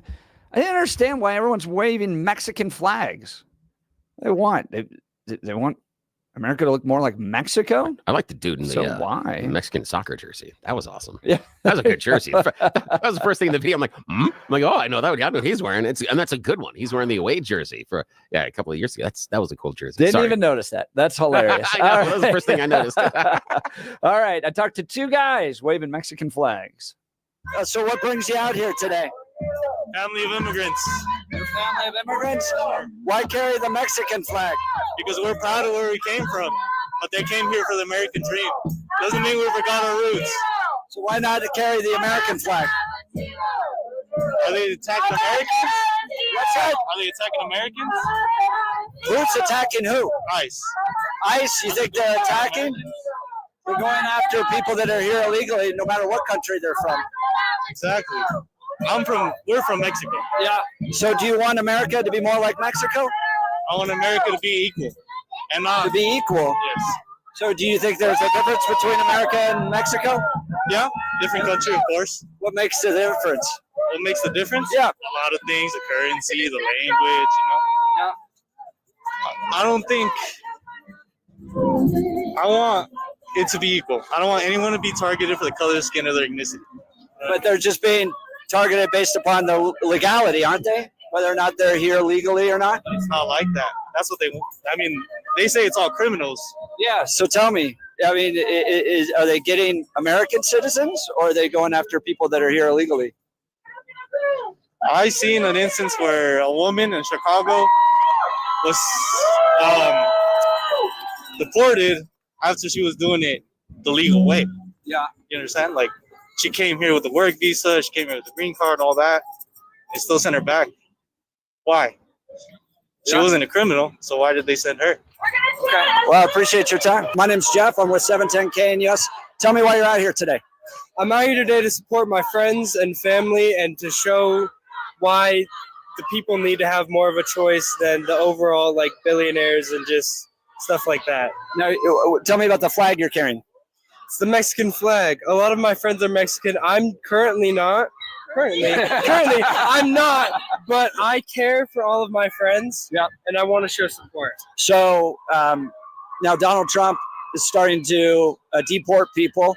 He said he's focusing on criminals. Today, for instance, in Aurora, they arrested 100 members of Venezuelan gang Tren de Aragua. What's wrong with deporting gang members, murderers, those types of things? I'm not answering that one. Okay. Tell me why you're not carrying an American flag. Because I care more about my friends and what their country has gone through and why they're here and why they wanted a better stance here. Then, yes, I would like to be carrying an American flag, but got to support my friends and family more than whatever our country is turning into. So do you think that like America is a better place than Mexico? Give and take. Yeah. Okay. All right. Thanks for your time. So I mean, I don't even know where to go. I don't think there's a clear answer in that. America and Mexico need to be equal. What? Yeah, that's a weird one. And again, how do you judge equal? That's so many things inside of that. But I understand emotionally, they're there to support their friends. They're there to support people in their community. They see the stress and they've interacted with them and they trust them. They're not there supporting the TDA gangs. They're not like, oh, rights for the gangs, right for the gangs. They're looking for the people that in many ways are flying under the radar or here on, temporary programs or, even have gotten in here and have stolen documents. The people that we would consider integrating into the society and understand that and understand waving around the flag to show solidarity with them. That's the exact opposite of integration. If you're waving another country's flag in a country that you want to, quote, integrate into, that's like the exact definition of not integrating. Yeah, but we do have things like people waving flags during Columbus Day parades and other things, and we have Cinco de Mayo. So I don't necessarily see it as the same way that you do as far as through the same filter. You make a really good point, and it is a valid point that by not having the American flag as well, it does seem like a lack of integration. And they could have done both of them. But also, I believe it is support for those people that are here and are under the radar and not necessarily part of the society, even though they would like to be if given the opportunity. And again, the idea, if I understand the original sin being crossing the border, and that makes him illegal, and that's a crime. I love the phrase that George Brockler always said, how can you say you want to join the country when the first act to join that country is to break the laws? And that's a great example. But I'm looking at, after the person gets here, what is their behavior, what's their character, and what do they do? And I'm comfortable judging someone based on that rather than that first transgression. I'm not happy with the first transgression, but what they've done since then, I will take into account. But I understand waving the Mexican flag, I think, is showing a solidarity for a group of people and friends of theirs that they feel are being persecuted and singled out, and maybe even some of them incorrectly, because we know now that just based on color of skin, there are going to be people that will be judged as to whether or not they're illegal. We've seen ICE show up at and try to arrest Native Americans. They can't deport them anywhere. But Native Americans have been sharing stories about how ICE agents are asking them about their documentation. And they're like, they're just doing everything. They're just profiling us based on the color of our skin and the color of our hair. Well, join the conversation. Jim, you're going to be up next. You're listening to The Jeff and Bill Show. This is Denver's Talk Leader, News Talk 710 KNUS.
Welcome back to the Jeff and Bill Show. Let's go to the phone lines. They're jam-packed full. We'll start with Jim in Denver. Good morning, Jim. Good morning. Hey, guys, good morning. Hey, listen, you guys should come down here to the tech center. I'm looking at a whole slew of low bidders. I'm wondering, I'm going to feel stupid calling 911. Should I call the carpenters union and report the low bidders to the carpenters? Who do I call? It's like what Home Depot used to be outside, right? You know, I don't know why I'm whispering. These guys don't speak English. Yeah, I mean, Jesus. are you? You're saying that they're just gathering there doing day labor? Oh, they're type stuff? working. They're working. Oh, They're working okay. for an American contractor. Should I call the police on the American contractor, or should I call the police on the illegal worker? What should I do? 'Cause it's kind of a conundrum here. According to how we're operating things right now, the person that is employing them is free and clear. Not their problem that they created the jobs nor the incentive for the immigrant to be here. It's all the immigrant's fault. So obviously, you need to call about the immigrants. That's just the system we have right now. And yes, I'm being facetious. But wait a second. What if this contractor is working for the city of Denver replacing curbs, handicapped curbs, and we've got the police out there running security so that they don't get run over? That's what's going on. They're replacing a curb for a handicap zone. Right? So it's like the city is involved, and then a government paid contractor is involved, and the contractor is paying these people. And there's like 3 times as many as there needs to be. I don't think that they're all like leaning on their shovels, guys. Yeah, especially if it's a government contractor. Oh, no. Remember, as we're living in America right now, it's always the immigrant's fault. And again, being facetious. Well, but before we had the immigrants, it was the union's fault. It was the American workers' fault. And now it's the And then before that, it was the Chinese, and before that, the Irish, and before that, the Italians. You know what? This is ridiculous. I know how to solve it. Let's give the teachers guns. Jim, thank you so much for the call. I appreciate that, the sense of humor and the irony that you're doing there. Thank you so much. All right, Jim's line will be open. We got time. Yeah, let's go to Brian. Good morning, Brian. You're on the Jeff and Bill Show. Hey, guys. Years ago, I was a treatment counselor for high-risk youth. And, you know, the saddest thing is misguided youth, misinformed youth. It just saddens me. These people are out there protesting, and they really can't articulate why or a solution to the problem. And that's when you get politics mixed into education. It goes amok. And that's why I want to abolish the Department of Education, because politics have been in there.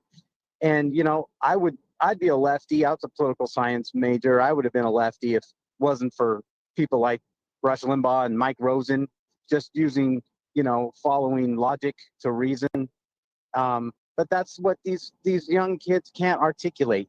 And it's really sad. And, you know, years ago, I was going to vote for Marco Rubio in 2015 for president, thinking, you know, let's get a Hispanic guy in there.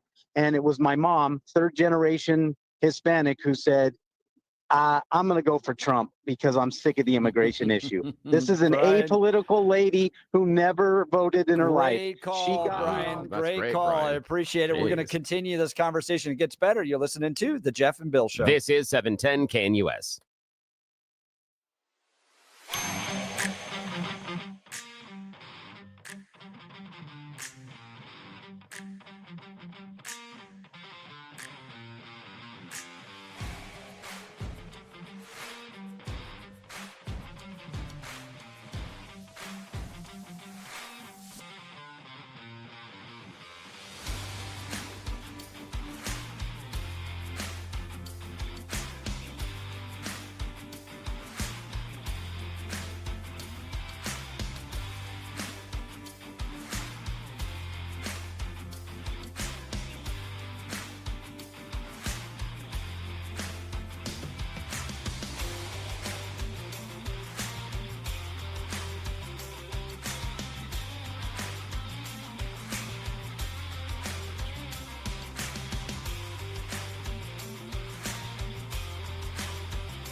It is 8 a.m. in the Mile High City on this Thursday, February 6, 2025. Good morning, Denver, Colorado. You've tuned into the Jeff and Bill Show, News Talk 710 KNUS. I'm your co-host, Jeff Hunt, along with Bill Thorpe, bringing you the freshest insights, hottest takes from the right, left, and center. Speaking of left, spent a good few hours. I could have spent all day. I just ran out of phone battery, actually, in the middle of an interview.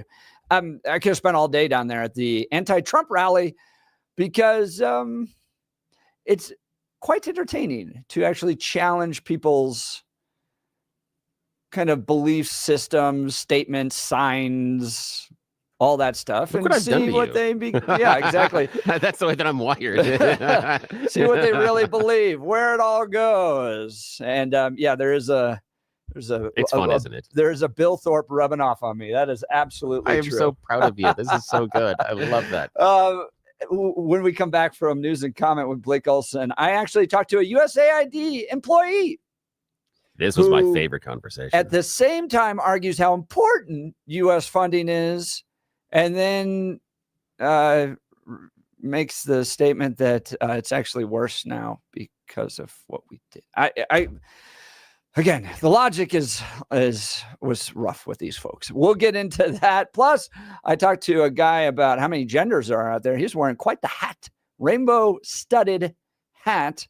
And then a steampunk girl, I ask what a woman is. She doesn't have a good answer for that either. This is amazing content. You're not doing enough justice for that rainbow bedazzled hat. Yeah, what kind of hat is it? Because God, I don't know the name of it. Military. Yeah. Okay. Basically, in the movies, when you see like the easiest one is like the Germans walking around with the hat that has the tall, front and then the little tiny visor and the kind of slants back. That's what he's got on. That's exactly. Which I'm sitting there going, okay, that's an interesting choice on the style of hat, given what you've chosen to bedazzle it with. And the dude's there's some messages probably in his 50s. He's wearing a shirt that's way too tight for him.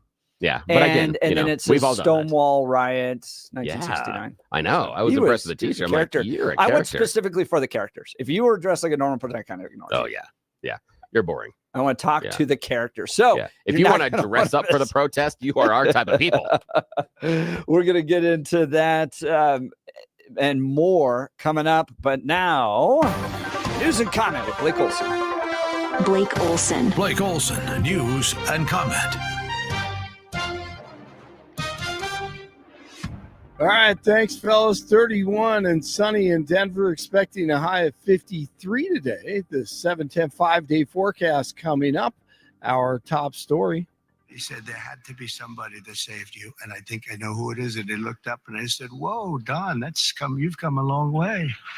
DJT talking about Don Jr. after the assassination attempt. This morning they talked about it.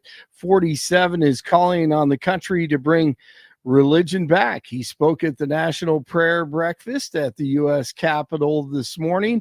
Trump said the nation is and always will be one nation under God. We have to bring it back much stronger. It's one of the biggest problems that we've had over the last fairly long period of time. From the earliest days of our republic, faith in God has always been the ultimate source of the strength that beats in the hearts of our nation.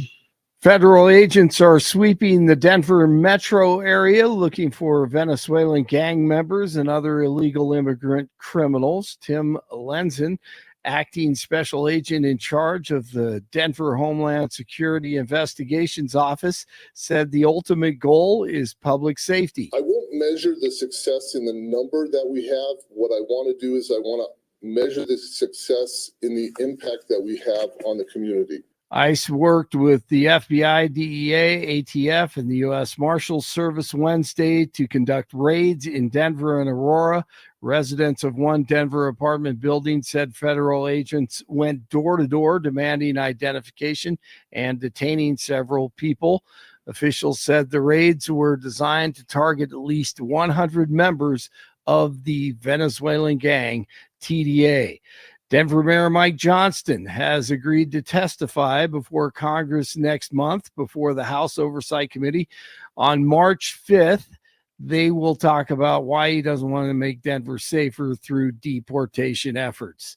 A Denver police officer is recovering after a crash last night in the Civic Center neighborhood. The motorcycle officer was involved in the crash with another vehicle at the intersection of West 13th Avenue and North Elati Street. The police say the officer was seriously injured in the crash. Investigators said the other motorist involved remained at the scene following the crash. So upon coming out here to the briefing room, I was made aware of the funding from USAID to media outlets, including Politico, who I know has a seat in this room. And I can confirm that the more than 8 million taxpayer dollars that have gone to essentially subsidizing subscriptions to Politico on the American taxpayers' dime will no longer be happening. The Doge team is working on canceling those payments now. That is still absolutely outrageous to hear. Corporate media equals state-run media. We've all heard the stories. For 2 years, the Fed slush fund paid Rachel Maddow $87,000 a day for a couple of years to destroy DJT and the right, and it goes on and on. The fraud is endless. Federal workers have until the end of the day to decide if they'll accept DJT's offer to resign with pay through September. Over 40,000 federal employees have accepted the deal. 47 says no American soldiers would be needed for the U.S. to take over the Gaza Strip. In a post on Truth Social, Trump said the takeover would see Palestinians resettle in far safer communities with new modern homes in the region. The president said those currently living in Gaza would have a chance to be happy and free. Imagine that. Nuggets beat the Pelicans last night in the NBA, and action tonight, the Avalanche at Calgary. 30 in Aurora, 27 in Superior, and 31 in Denver. Jeff and Billy continue. Taste the biscuit. Taste the goodness of the biscuit. What are the donuts that we are choosing? So, Jeff, you get first crack, and you've got to tell our audience which donut out of the box you're choosing I'm and so why. off a diet. You know I'm on a diet. It doesn't matter. All right, I'm going for Mrs. the Jeff isn't listening. She won't know. I won't tell her. I guarantee you that those things are gone. They have to be. Blake Olson, News Talk, 710 KNUS. Temperatures will be a touch cooler in Denver today, but still very nice for February. Temperatures will make the 50s today, 20s and 30s tonight, and tomorrow warms up a bit more. Could reach the low to mid 60s, but after tomorrow, the trend is down with temperature. Temperature Saturday cooling to the upper 40s, by Sunday 30s. By Monday and Tuesday of next week, we may only be 20s and 30s with maybe some snow shower chances as well. I'm meteorologist Don Day in the 710 KNUS Weather Center.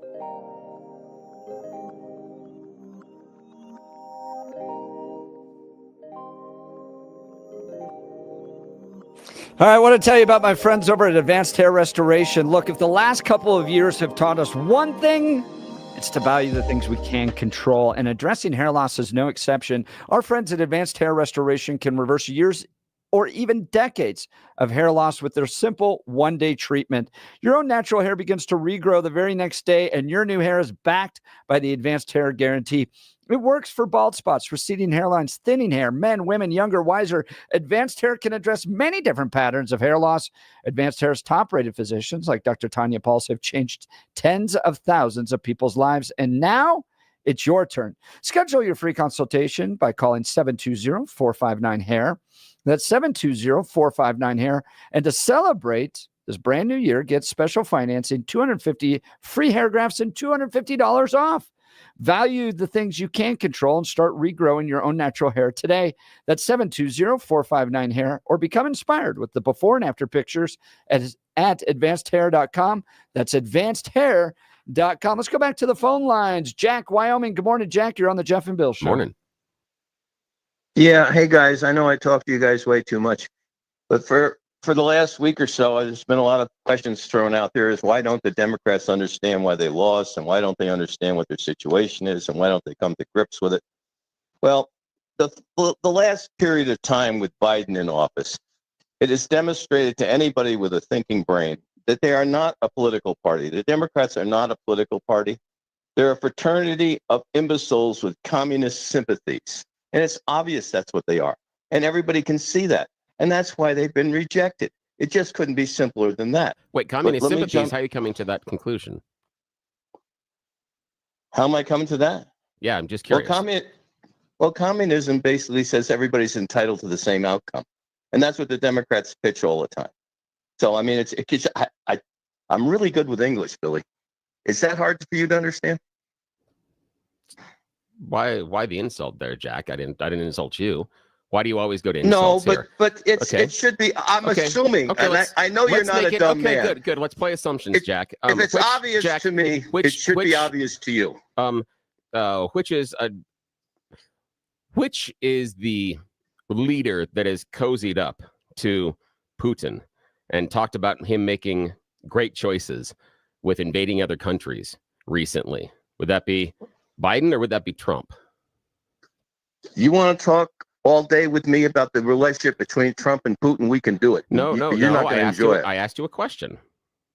Who complimented Putin based on his invasion of Russia? Was that Biden or was that Trump? Okay, I don't know what Trump said to him, but I know what That's Trump's convenient. long Good. game. That's convenient. He said he complimented on him. Okay, let's move on to the next one. Tucker Carlson.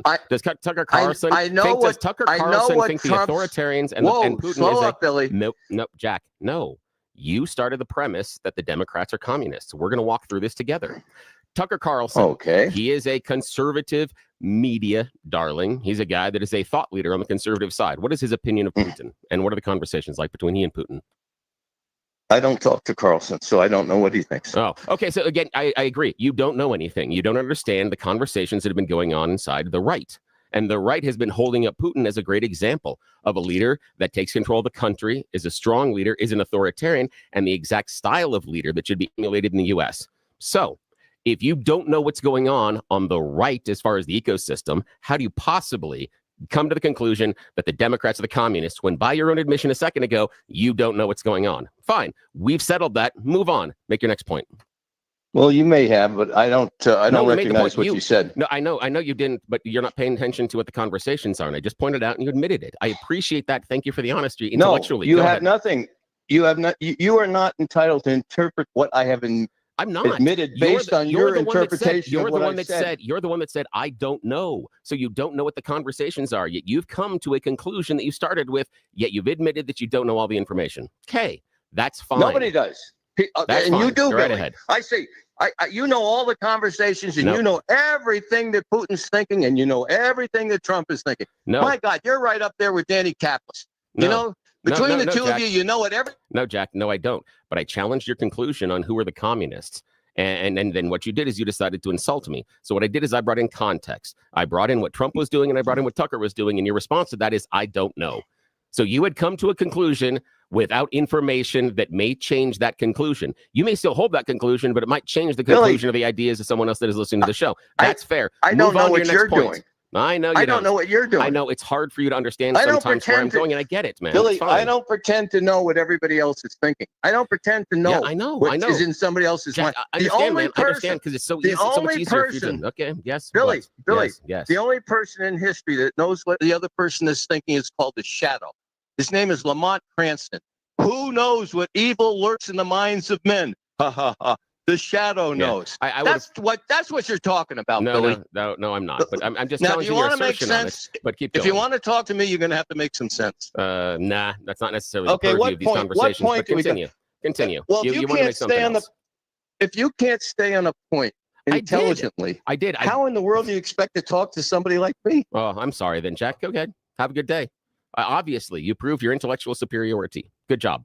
Hope you feel proud of yourself. Pat yourself on the back. A little gold star just for Jack. Because, Jack, you asserted that the Democrats were the communists. I challenged that assertion, not saying you're wrong, saying how you came to that conclusion. And then when I brought up two examples of people that are on the right that recently have cozied up to a communist leader, a guy that's a dictator and authoritarian, your response was, I don't know. So if you didn't know that's happening, how can you possibly justify your conclusion? I'm just asking you to justify your conclusion, yet you get all butthurt about it. That's fine. That was a good classic exchange. Thanks, Jack. I will tell you, I did interview a communist. Yeah, openly communist, right down with this at the state capitol. But speaking of interviews, This was one of the more interesting ones. I actually ran into a USAID employee. This is what she had to say during our discussion. USAID, did you work for USAID? Yes, I worked in Afghanistan for 2.5 years. Wow, what did you do for USAID? I did health programs, and I was in the field in Kandahar and Helmand provinces. So tell me what you think about the changes to USAID, even possibly the idea that it could be shut down. It's pathetic. Okay. We used to say diplomacy, defense, and democracy. What happened to our diplomacy? We're a small world. Yeah. We cannot be isolated. And we have to care about those people who can't care for themselves. A lot of the feedback we get on our show, on our station, is that we're $36 trillion in debt. We shouldn't be spending money outside our borders. What are your thoughts?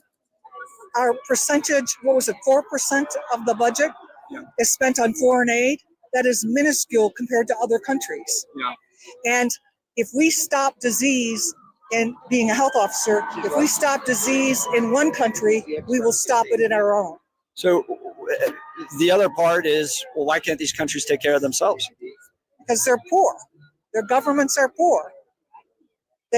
Does it foster a sense of dependency then? You can't. You have to build people up before they can become what they need to become. And we're just trying to make them get through. We're not fostering dependency. In fact, one of the goals of USAID is to build communities, to build the ability of the community to work without funding. So that is one of the main goals. Does that happen? Like, for instance, Afghanistan, we spent $1 billion there. A lot of time we shed blood over there, and it feels like we left and Taliban just went right back into control, kicked little girls out of school, and it feels like a big waste. Tell me from your perspective, being on the ground in Afghanistan, was what we did beneficial in the long term? Time will tell, but Afghanistan's a travesty. It's one of the failures of the world because women are back to worse than they were before. And so, but Afghanistan is not just the U.S.'s problem. It's a world problem. Yeah. And yes, should we have gotten out sooner? Should we have done things differently? Yes, but that's Monday morning quarterback football, whatever they call that. Yeah. But I guess just to my question, though, we spent so much money and we go into these countries and we try to help them and then we leave and we're $36 trillion in debt. Like we've got all our own problems here. Why are we solving other people's problems? We're not solving other people's problems. We're helping other people to come out of poverty, educate women, help people to find a way to help themselves out of poverty, like with agricultural programs that will grow better food, better crops, that kind of thing.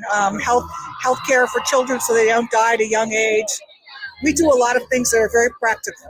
Some of the stuff that Trump and Elon Musk and others are pointing out is waste, fraud, and abuse within USAID. No problem addressing some of that stuff? No.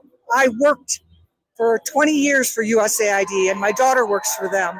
That simply is not happening. I know those people. I worked with the staff, the foreign national staff. I worked with the foreign service officer, who's one myself. That is not happening. Sure, it's happening on some level, but not to the degree, because it happens everywhere. So what they were reporting today is, BBC and Politico, for instance, are getting funding millions of dollars from USAID. Yes. Why is the BBC getting money from USAID?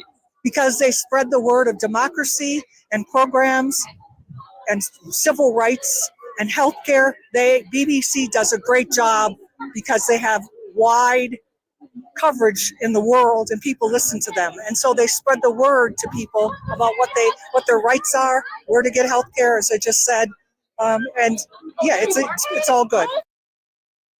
That was not the encouraging conversation I would have expected from USAID. Yeah, that was interesting. That was good. So where do we begin? One, waste, fraud, and abuse isn't happening. I think that you're going to see a lot more information about that coming out, particularly, given to media groups and stuff like that. It doesn't make any sense to me. I didn't think her answer for BBC was worth my kids, my family suffering under $36 trillion in debt. I don't care about BBC broadcasting democracy. It's 2025. You have the internet pretty much everywhere. People can watch YouTube. You don't need to be paying these media organizations millions of dollars to go out there to push the American agenda. Okay. Secondly, she gives no good answer on Afghanistan. 2 years. She spent 2 years in Afghanistan. And she even admits it's worse now than before we went in. You spend $1 billion. You sacrifice our own sons and daughters over in this country. And then we're supposed to train up these countries to be self-sufficient. Again, I keep going back. It's not 1961. It's 2025. If a country cannot figure out how to farm, it's not my problem. If the country has problems with health issues, they can't even take care of their own people. All right? You don't need to drive our country into debt in order to service the problems that your country's facing. I think she explained in her answers right there why people have problems with USAID right now and want to see reform there. What do you think, Bill? Yeah, I think that her answer in Afghanistan was messy. I think she should have been more open with some of the problems that were inside of that country, much like when we saw trying to rebuild Iraq, that some of the corruption is baked into the system, and trying to get around it when that is functionally how their government has worked for so long. It's the expectation, not the abnormality. And so there's some rough things in there. I also think she should have been more honest with the idea of the type of society that America was trying to set up that it appears the Afghanis did not want. Now, it is a tragedy that after we left, the Taliban was able to take over so quickly. We can debate that another day. And yes, women are worse off than beforehand. So, that is a question about us going around the world and, trying to exert our influence in other places. Perhaps Greenland or Panama comes to mind, just out of curiosity. I also think that she's probably mostly correct on the waste, fraud, and abuse. Yes, there is going to be some fraud, but I would assume that USAID wasn't just letting everything come in and just paying the checks unless, and I can be wrong, because I don't think they set up the same payment system that Denver Mayor Mike Johnston did. I don't think they set up the same open payment system where they just paid anything that came in and didn't care, and also double paid, triple paid some organizations and then lost 40% of the money. But if they did, and we do find that, then it's a great argument to have regular audits of those organizations, which would seem reasonable. We still can't get an audit of the Defense Department. But I think that the soft power that is exercised many times in USAID is, I was going to say needed, and I don't think I can substantiate that. So I would say is a benefit, because I don't think I can come to the conclusion, honestly, that it's something that we need to do. I don't think it's required, but I do think that it has its place. I do think that we can exert some of that soft power. Do we always spend it in the right places? No, but we're America. We don't do that. But I do think that, when you're looking at some of the immunization programs, some of the education programs, those are needed. And it makes me upset that Elon Musk and the Trump government is painting with such a broad brush and just assuming, well, this is just not necessary. There's no benefit to it. And yet they're not showing us the waste, fraud, and abuse. We talked about it the other day. And so far, I haven't seen any fraud through USAID, but I have seen some waste and possibly abuse. But it would amount to, just based on rough numbers, again, we don't have all the numbers, but based on what we've seen so far, less than 0.005% of their annual budget. Well, and for me, the bigger issue is the money going out the door anyways, because here's what I want to see. She talks about it. We're there to help people.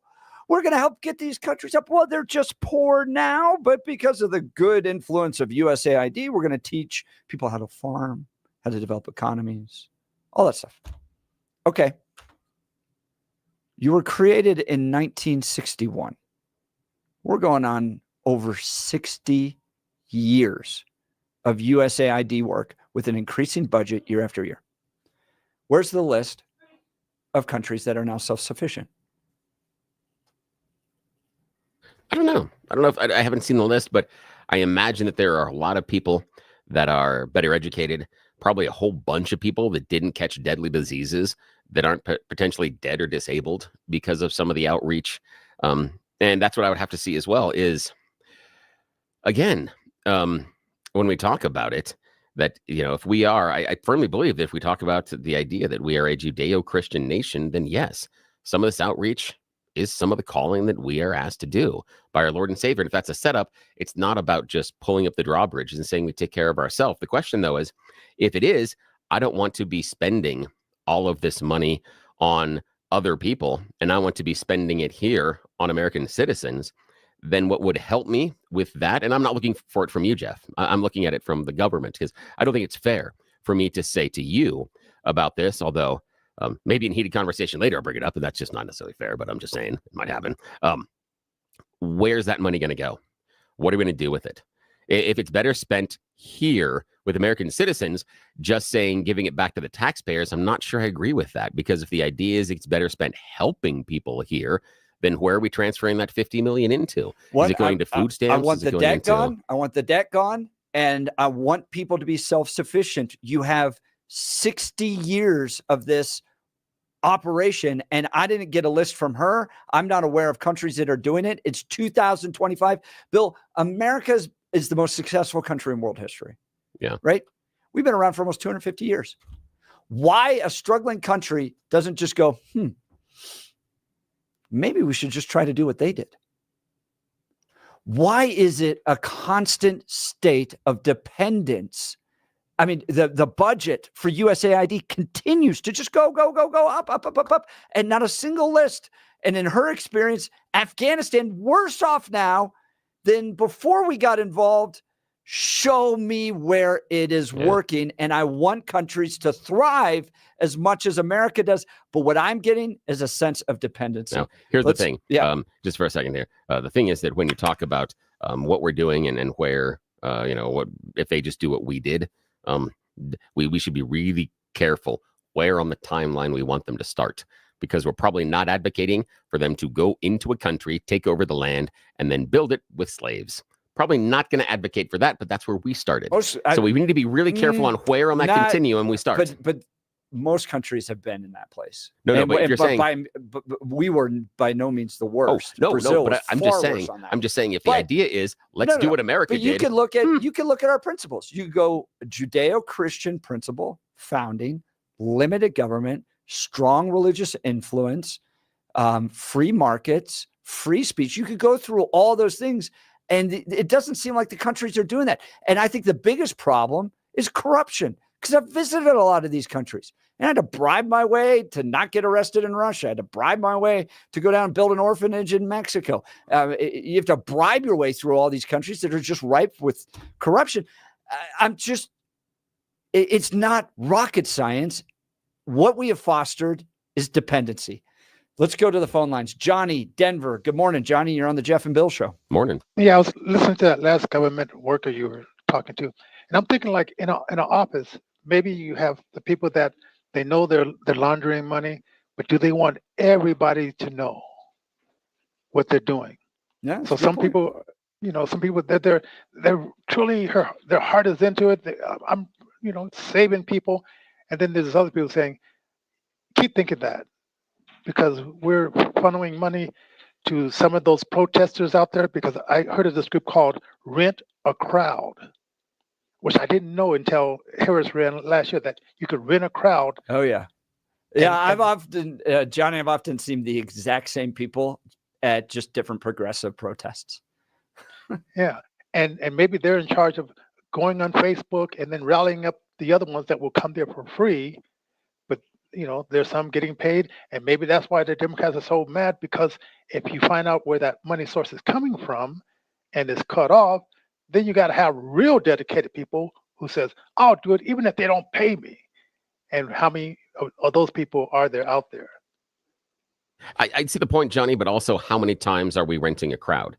That would be the other question. In order to indict all of this, we'd have to know how often that's used, because we know that all politicians and everything else, they do use pre-set up crowds in certain capacities from time to time, both on the left and on the right. I mean, I'm not gonna pursue the point per se, but I've got 3 examples of Trump during campaigns and his family using completely and totally bogus crowds. So they do it as well. So the question for me is, how often are they paid?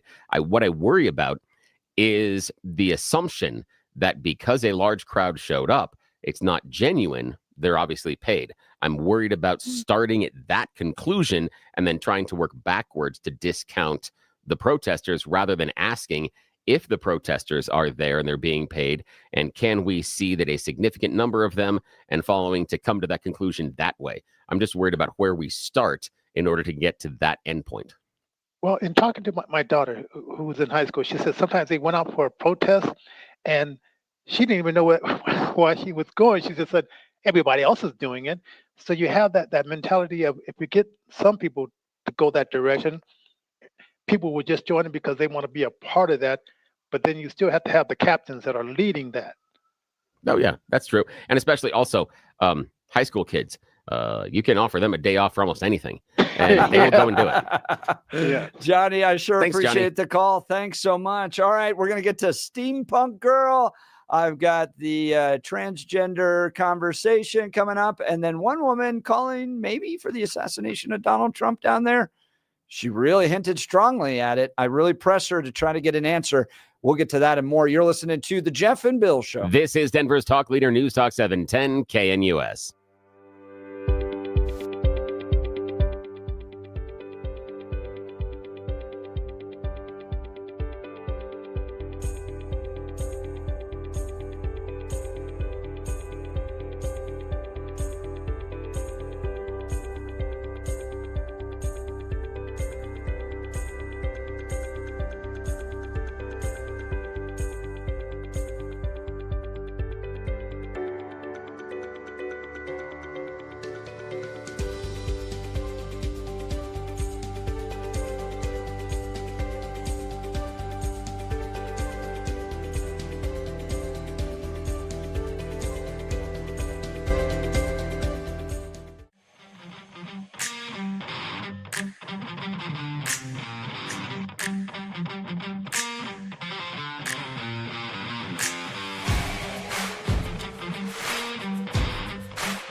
Welcome back to the Jeff and Bill Show. Spent a good few hours down at the Denver anti-Trump protests. Some interesting characters. One person I'm calling Steampunk Girl.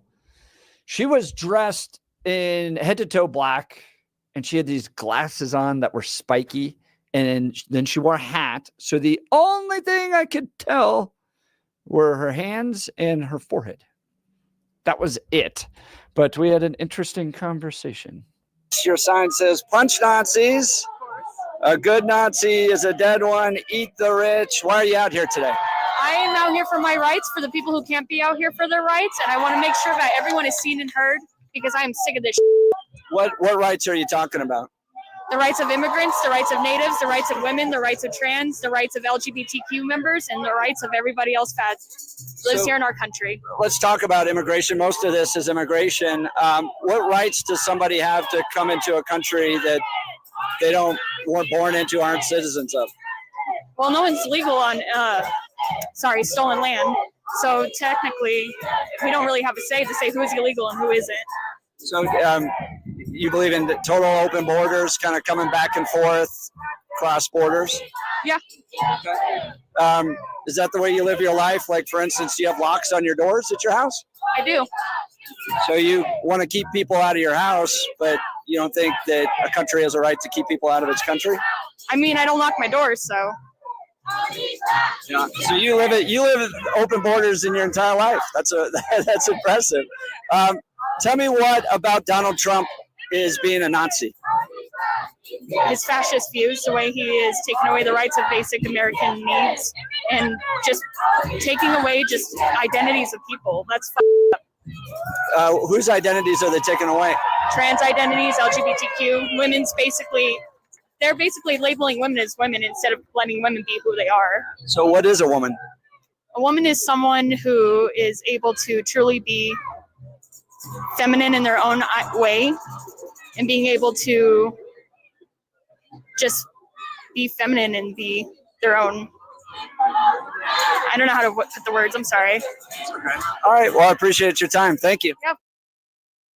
That was impressive on so many levels. Where do we begin? First, she doesn't lock the doors to her house. So I won't give you the address. But that was a question I asked quite a few people. You seem to create a space in your life where you have walls, doors, and locks. You choose who can come into that space. You choose who cannot come into that space. So what's wrong with a country doing the same thing?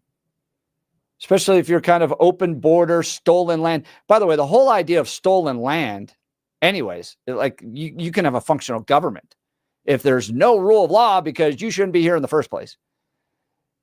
That aside, I did find it unique that you have people that practice borders in their personal lives, don't practice borders for a country. Is that hypocritical, Bill? Yeah, a little bit. Yeah. Yeah, I can understand. But I think that it's different when you're talking about, I understand the idea of people saying, oh, fences work and walls work and you're locking your doors. I think that it's a little bit of a different example when you're talking about illegal immigrants, because it's when you're locking the doors, it's almost the assumption that someone is going to attack me and these people out there are criminals. And then because we have time in this country in which we didn't lock our doors at night and we didn't lock it, we left our cars open. And so that was normal. There was a time in the country where you would call the grocery store and they would show up and deliver the stuff and bring it into your house and put it into your refrigerator and then walk out because the door wasn't locked, even though you weren't home at the time. So it's a little bit different. And I think that's part of the issue that we have with the illegal immigrants on the border is the assumption of them all being criminals that want to get in here and steal stuff from you and I. And I think that can be a little bit dangerous. I didn't like her approach to the answer about what is a woman. Again, I think this is an example of someone that got to where she felt comfortable and then didn't think it through. Because that's one of the things that I had to do when we've had these, we're not going to have it today, obviously, but the gender conversation, don't want to talk about the space rhinos. And so, well, we may in the next hour. Yeah, as we men are might. no longer competing in women's sports. We might get into that there. But that the idea of, okay, what is a woman and how would you define that? If you're looking and saying that this definition doesn't fit, then you should be able to offer your own alternative definition. And I was disappointed that given her strong positions, that she hadn't thought that through. What would be that qualification if she was allowed to do it? And I would press her on that. And I appreciate you pressing her on that one. But yeah, you're right. There is a little bit of hypocrisy on there about, locking your own doors, having your own walls, but not saying that America can. Well, and one thing is, yes, you want to keep criminals out, but also you have your own space. There's nothing wrong with that. Whether you're an individual, a family, even a nation, a community or nation, that you have your own space, you have your own rules, and that you can guide it accordingly to your principles. So we create our own spaces. I was about to say safe spaces. No, but we create our own spaces. And you're like, this is the way I want to live according to the principles, the rules of my life. And then that extends into your community. And we have debates and, planning commission debates. So what our communities are going to look like. And then we do that at the state level too. And there's nothing wrong with that. And when you have open borders, you're essentially throwing that process out and going, well, you guys can come whenever you want, bring any principle, any belief system that you want, set up your own shop, build your own community. And can other people speak into it? I guess not, because if we start putting up roads and walls and, barriers, then we're not practicing open borders. And I think it just all falls apart. All right. I want to play the audio. Here's my bedazzled dude on genders. Tell me what brings you out here today. There's a lot of things that bring me out here, but mostly just supporting my trans people and non-binary who've been immediately affected by the executive orders coming out of Trump's office. And the executive order being there are only two genders, right? That who's too generous? No, that there's two genders. Oh, right. Yeah, exactly. Well, that and banning transgenderism in the military. I know quite a few people that I served with that, are just as worthy of serving as anybody else. So tell me, from your perspective, how many genders are there, you think? I think it's fluid. I don't think you have to decide. I think that's why we broaden the language to be as inclusive as we can. I think as we discover more, as we live more, we broaden our definitions of what that means. Do you think that's created any complications, like men and women's sports, those types of things? I think a lot of extremes have been highlighted, but it also shows sort of the prejudice.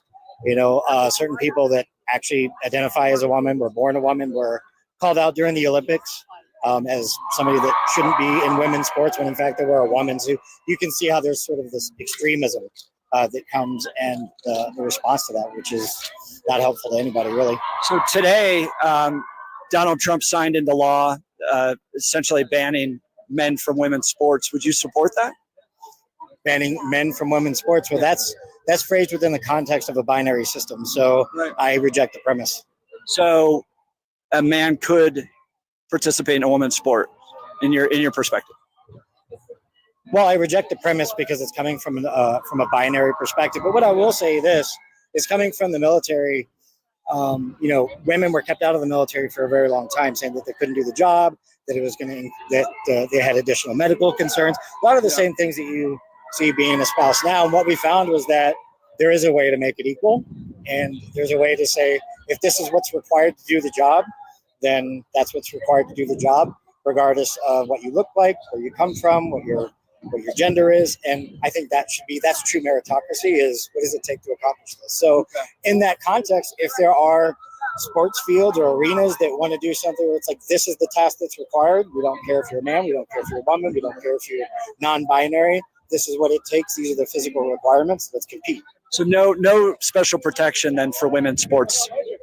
Special protection for women's sports, like Title IX, for instance, gave special protections, financial from schools, those types of things to women's sports, so that they could have their own places to be able to compete. It wasn't just guys all in dominating, for instance, a track meet. You could have a specialized women's division. Would you disagree with that? I think anything that's going to make sports more inclusive is the way to go. I don't know the nuance. It sounds like a question that I would have to know, some details on to provide a nuanced answer. I'm going to default towards inclusivity always. All right, I appreciate your time. That was the line of the interview. We will default towards inclusivity. Yeah. What I was trying to get to is like there's actual real life consequences. Like girls are missing scholarships. They're losing out on money, opportunity, because dudes are participating in women's sports. So, I don't want to get into this binary. I want to be inclusive, that kind of whole thing.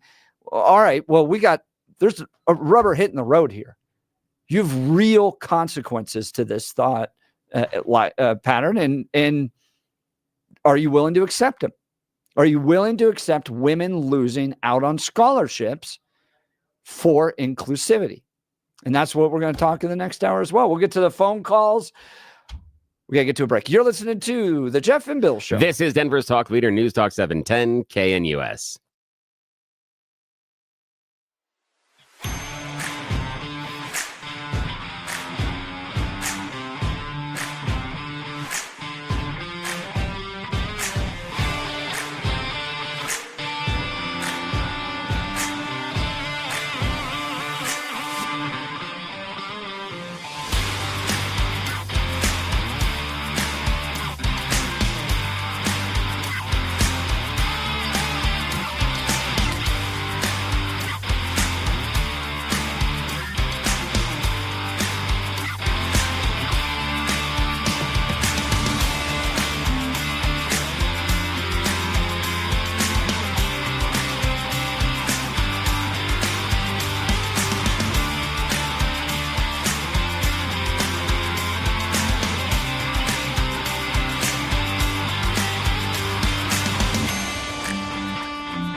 Welcome back to the Jeff and Bill Show. Let's go to the phone lines. Tony Littleton. Good morning, Tony.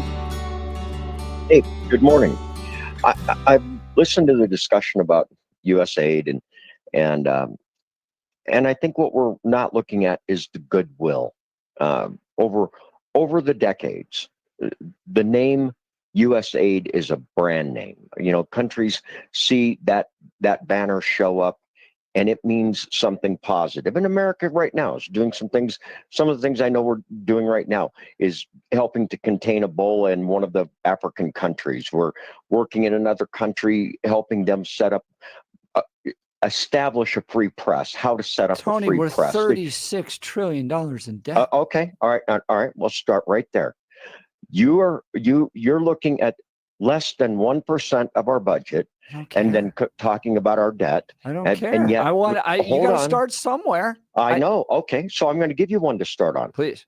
In 5 months, you're going to get a voice your opinion on $500 billion of debt on the extending a tax break for the wealthiest of Americans. That's maybe a place where you maybe want to start. That's a big number. That's a real big number. You actually tackle deficit with revenues, and that comes through tax breaks.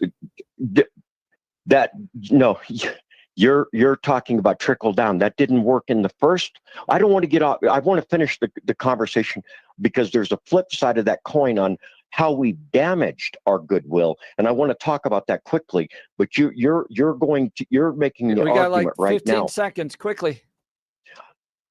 We destroyed our goodwill with Canada.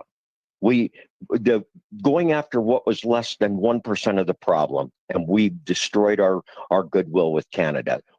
No two nations have better goodwill than our two nations. And now you have Canadians that are. I am not going to literally spend my booing. kids into debt because of goodwill. You're listening to the Jeff and Bill Show. KNUS.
It is 9 a.m. in the Mile High City on this Thursday, February 6, 2025. Good morning, Denver, Colorado. You tuned in to the Jeff and Bill Show, News Talk 710 KNUS. I'm your co-host, Jeff Hunt, along with Bill Thorpe, bringing you the freshest insights, hottest takes from the right, left, and center. Special day today as we bring you a lot from the left, because I went down to the Trump rally, spend some time with the brilliant minds taking a Wednesday afternoon to protest Donald Trump in all ways. And in one particular way, some lady seems to be calling for the assassination of Donald Trump. Did the left learn anything from what happened over the summer? Are they calling for more violence? Wait till you hear this interview. You're not going to want to miss it. But first, news and comments with Blake Olson. Blake Olson. Blake Olson, news and comment. All right. Thanks a lot, Jeff and Billy. 33 and sunny in Denver, expecting a high of 53. The 7-10 5-day forecast coming up. Our top story, DJT ready to overhaul the country's air traffic control system at the National Prayer Breakfast this morning. 47 said he would speak to congressional leaders about drafting a bill aimed at creating a new computerized air traffic control system. Trump also speculated about the potential causes of last week's crash, saying the control tower was understaffed and the Army Black Hawk helicopter was flying too high. He said there had to be somebody that saved you, and I think I know who it is. And they looked up, and I said, "Whoa, Don, you've come a long way." DJT also talking about Don Jr. after the first assassination attempt in July. 47 calling on the country to bring religion back. Trump said the nation is and always will be one nation under God. We have to bring it back much stronger. It's one of the biggest problems that we've had over the last fairly long period of time. From the earliest days of our republic, faith in God has always been the ultimate source of the strength that beats in the hearts of our nation. Federal agents are sweeping the area looking for Venezuelan gang members and other illegal immigrant criminals. Tim Lenzen, Denver Homeland Security Investigations Office, said the ultimate goal is public safety. I won't measure the success in the number that we have. What I want to do is I want to measure the success in the impact that we have on the community. ICE worked with the FBI, DEA, ATF, and the U.S. Marshals Service Wednesday to conduct raids in Denver and Aurora. Hey, here's a Mexican in Mexico who cannot stand clowns in America who wave the Mexican flag and denigrate the American flag. Oscar Blue in the part of Tijuana. I'm in Tijuana. I was born in Tijuana, raised in Tijuana, and I live in Tijuana, Baja California, Mexico. To all these protesters, all these Chicanos, the most disgusting thing about this is that you're using our flag and you're tampering with our flag in a foreign land. You were not even born in Mexico. In our Constitution of Mexico, it says that nobody should have the right to tamper with our flag. It's against Constitution. And you actually were born in the United States with a birth certificate that says that you were born in the United States of America, and you're using our flag, the Mexican flag, and burning another flag in a foreign country, making us look extremely bad. Jeff was at one of those Land of the Lost conventions downtown on Wednesday. Some of those Americans who are lost. And he talked with one former USAID employee. She's in denial. This is exactly how the corrupt Devilcrats are able to get away with ripping off billions of our taxpayer dollars. No, I worked for 20 years for USAID, and my daughter works for them. That simply is not happening. I know those people. I worked with the staff, the foreign national staff. I worked with the foreign service officer, was one myself. That is not happening. Sure, it's happening on some level, but not to the degree, because it happens everywhere. President of the United States of America. Denver Mayor Mike Johnston has agreed to testify before Congress next month before the House Oversight Committee on March 5th. They will talk about why he doesn't want to make Denver safer through deportation. Nuggets beat the Pelicans last night, and the Avalanche back in action tonight in Calgary. 30 in Englewood, 30 in Thornton, and 33 in Denver. Jeff and Billy continue. From your perspective, how many genders are there, you think? I think it's fluid. I don't think you have to decide. I think that's why we broaden the language to be as inclusive as we can. Yeah. Blake Olson, News Talk 710 KNUS.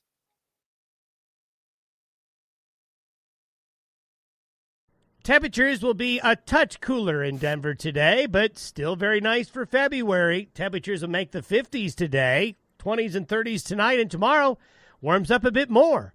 Could reach the low to mid 60s, but after tomorrow, the trend is down with temperature. Temperature Saturday cooling to the upper 40s, by Sunday 30s. By Monday and Tuesday of next week, we may only be 20s and 30s with maybe some snow shower chances as well. I'm meteorologist Don Day in the 710 KNUS Weather Center.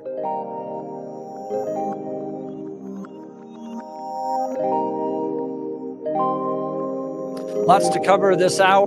Get into Donald Trump's keeping dudes out of women's sport in order, and some lady down at the Colorado State Capitol yesterday advocating for the assassination of Donald Trump at this lefty protest. I want to talk to you first about my friend Dan Caplis and Dan Caplis Law. I've known Dan for well over a decade. He's pro-life, pro-family, pro-faith, pro-America. That's great, right? Because who you want to represent you in an injury case, it's going to send a message to everybody else involved in the case, what you stand for, what you care about, what kind of person you are. Dan Caplis, the son of a police officer and a former seminarian who's dedicated the last 40 years of his life to helping people who are hurt in serious motor vehicle crashes. All right, so Dan's a good guy, sends a good message. Can he win? Listen to this. Dan is believed to be the only lawyer in Colorado history to win 5 straight multi-million-dollar verdicts in Colorado crash cases. Dan is also believed to have won the largest truck crash verdict in Colorado history. Dan Caplis Law is the official law firm partner of the Denver Nuggets and the Colorado Avalanche. Dan Caplis Law is a serious firm for serious cases. Dan accepts righteous injury cases on a percentage fee basis so that he can represent good people from all walks of life without regard to ability to pay. So if you need Dan's help, here's the phone number. Put it in your phone right now so you have it when you need it. 303-770-5551. That's 303-770-5551, or hit dancaplis.law.com. That's Dan, CAPLIS law.com. All right, Bill. This lady was holding a very interesting sign. Also, it's too small. Semper Tyrannis. Yeah. Problem is, she wrote it like on a 8x11 piece of paper. Yeah, right. That's part of the thing. Is okay. This is just kind of a public service announcement. If you are going to have a sign, you're going to carry it in a protest. More importantly, you're going to put it up for your yard sale on the weekends. Using an 8x11 piece of paper is pointless.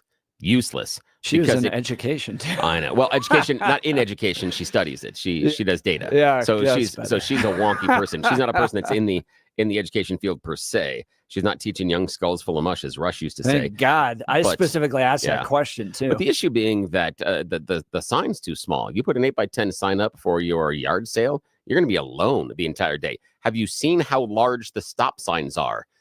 That's the size of the sign if you want to make a statement. If you just grabbed a piece of paper that's 8.5 by 11 and you wrote stuff on it, I question your motivation and commitment to the cause.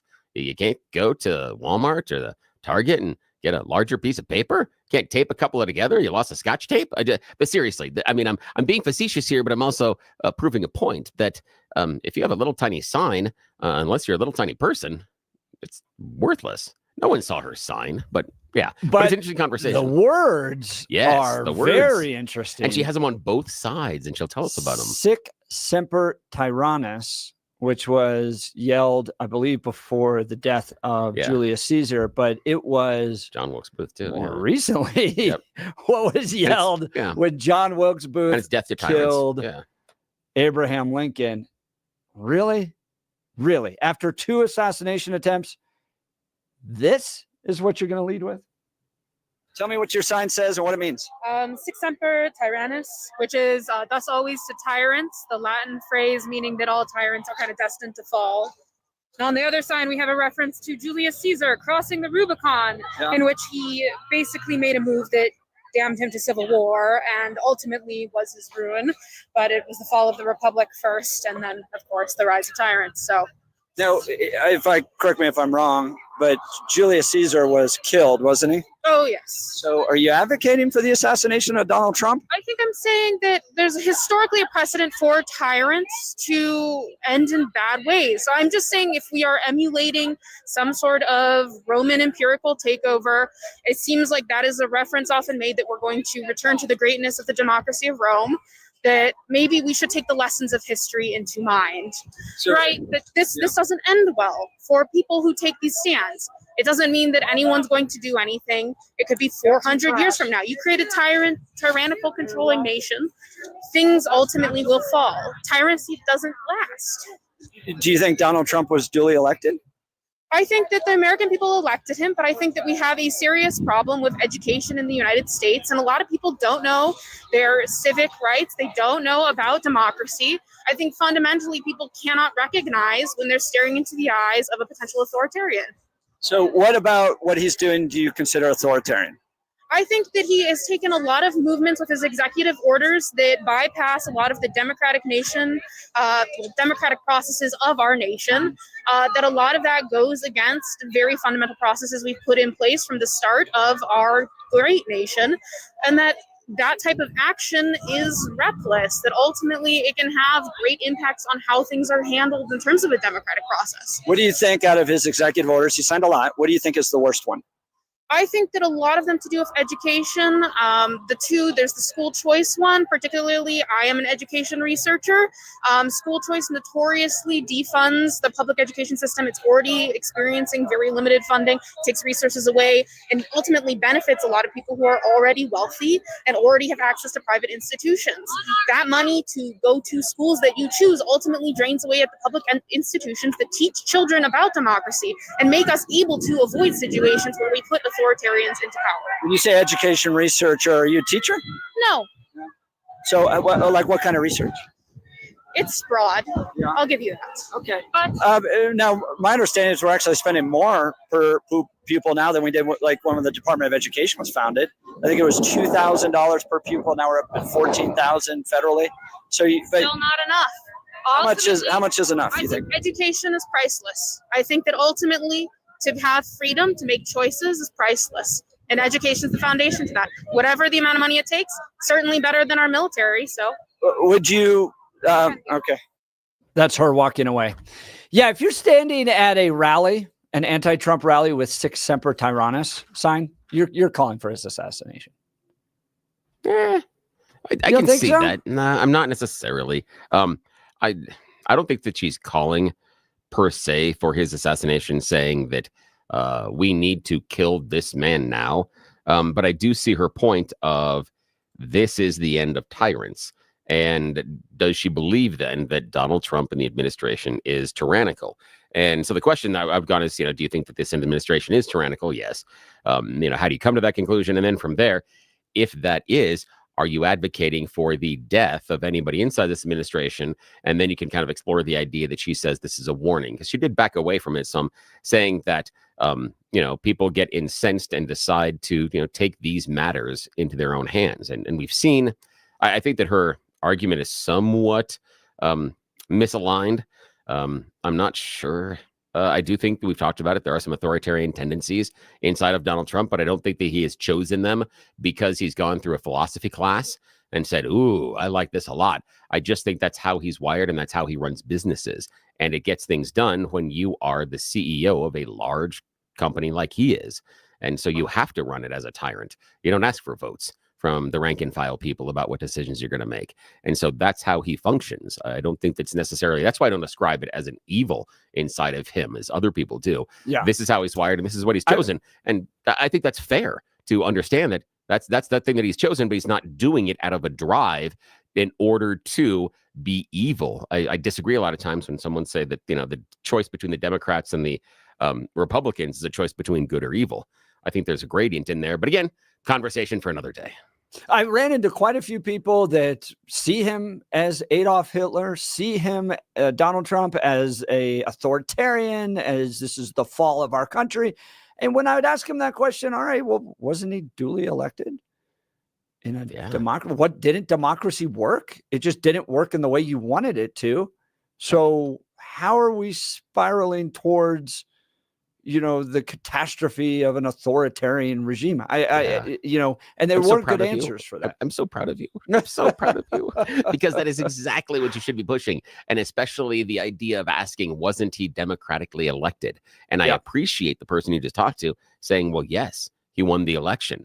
And that is a great question. And how do we get from this Democrat election into the authoritarian or the rule? And I firmly disagree with anybody, a political party, calling either side Nazis. I think that is untoward. And I think it diminishes what happened to the Jews. It does. And it also, for me, it's also Godwin's law that logically the person that first, talks about and makes the allegation that the other side is acting like or is a Nazi has run out of arguments. That is a particular moment in time. And if we're talking about, you can talk about the things that early on in power, this is what the Nazi regime did. Okay. But that doesn't mean that the current administration or any other administration are necessarily Nazis. We do have examples of groups both in this nation and elsewhere around the world that are Nazis.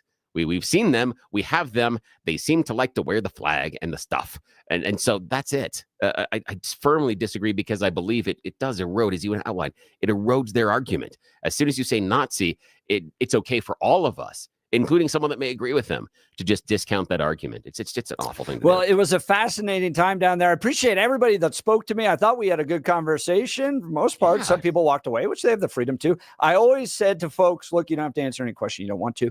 I just want to have this conversation. And we introduced a lot of people down there to the idea of the Jeff and Bill Show. So if you were listening for the first time because of our conversation yesterday, thank you so much.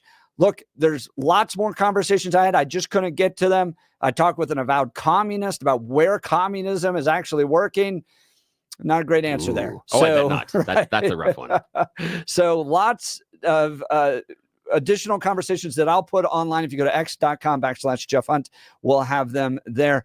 And then I want to get into Donald Trump's executive order keeping men out of women's sports. Do you think this is good? Do you think we are harming trans people? And do you think Democrats are making a big strategic mistake by not simply siding with women on this? What do you think? Phone lines are open, 303-696-1971, or text us on the Dan Caplis Law text line at 720-819-5115. Look, do you know a high school student who has a passion for engaging in cultural and political issues? The knowledge and skills needed to impact the world through civic engagement is an ever-increasing need in today's society. Colorado Christian University is at the forefront of meeting this crucial need, equipping the next generation of competent, convictional Christian leadership in American politics. CCU's degree program in politics with an emphasis in public policy prepares students for the complex challenges of modern politics from an unapologetically Christian and foundationally conservative worldview. In this distinct program, students learn how to impact public policy, advance Christian conservative ideas. Colorado Christian University also houses the Centennial Institute, a think tank committed to mobilizing ideas on faith, family, and freedom to strengthen America's future. CCU's mission to produce graduates who impact the world with grace and truth applies in no greater measure than to our politics and public policy program. Apply today at ccu.edu/apply. That's ccu.edu/apply. We'll continue with the Jeff and Bill Show. This is Denver's Talk Leader, News Talk 710 KNUS.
Welcome back to the Jeff and Bill Show. Our music there. Yeah. Speaking of music. Yeah, speaking of entertainment. did you hear the announcement in the music? Did you hear who's going on tour? No. I'm sorry. Like the little kid inside of me is doing backflips. Blackpink is going on tour. Never heard of her. Pink is them. It's a group. It's a K-pop group out of South Korea. Dude, I'm so excited. I am so excited. I'm so excited. This is awesome. Okay, here. I know that you're not. I know you're not in the K-pop world. It's a girl. No, it's a group of girls. Yeah, Jisoo Rose. Yeah, Rose is actually doing some stuff with Bruno Mars right now. The APT song. That's them. But here, this is a little older, but this will give you a little taste. This is Blackpink.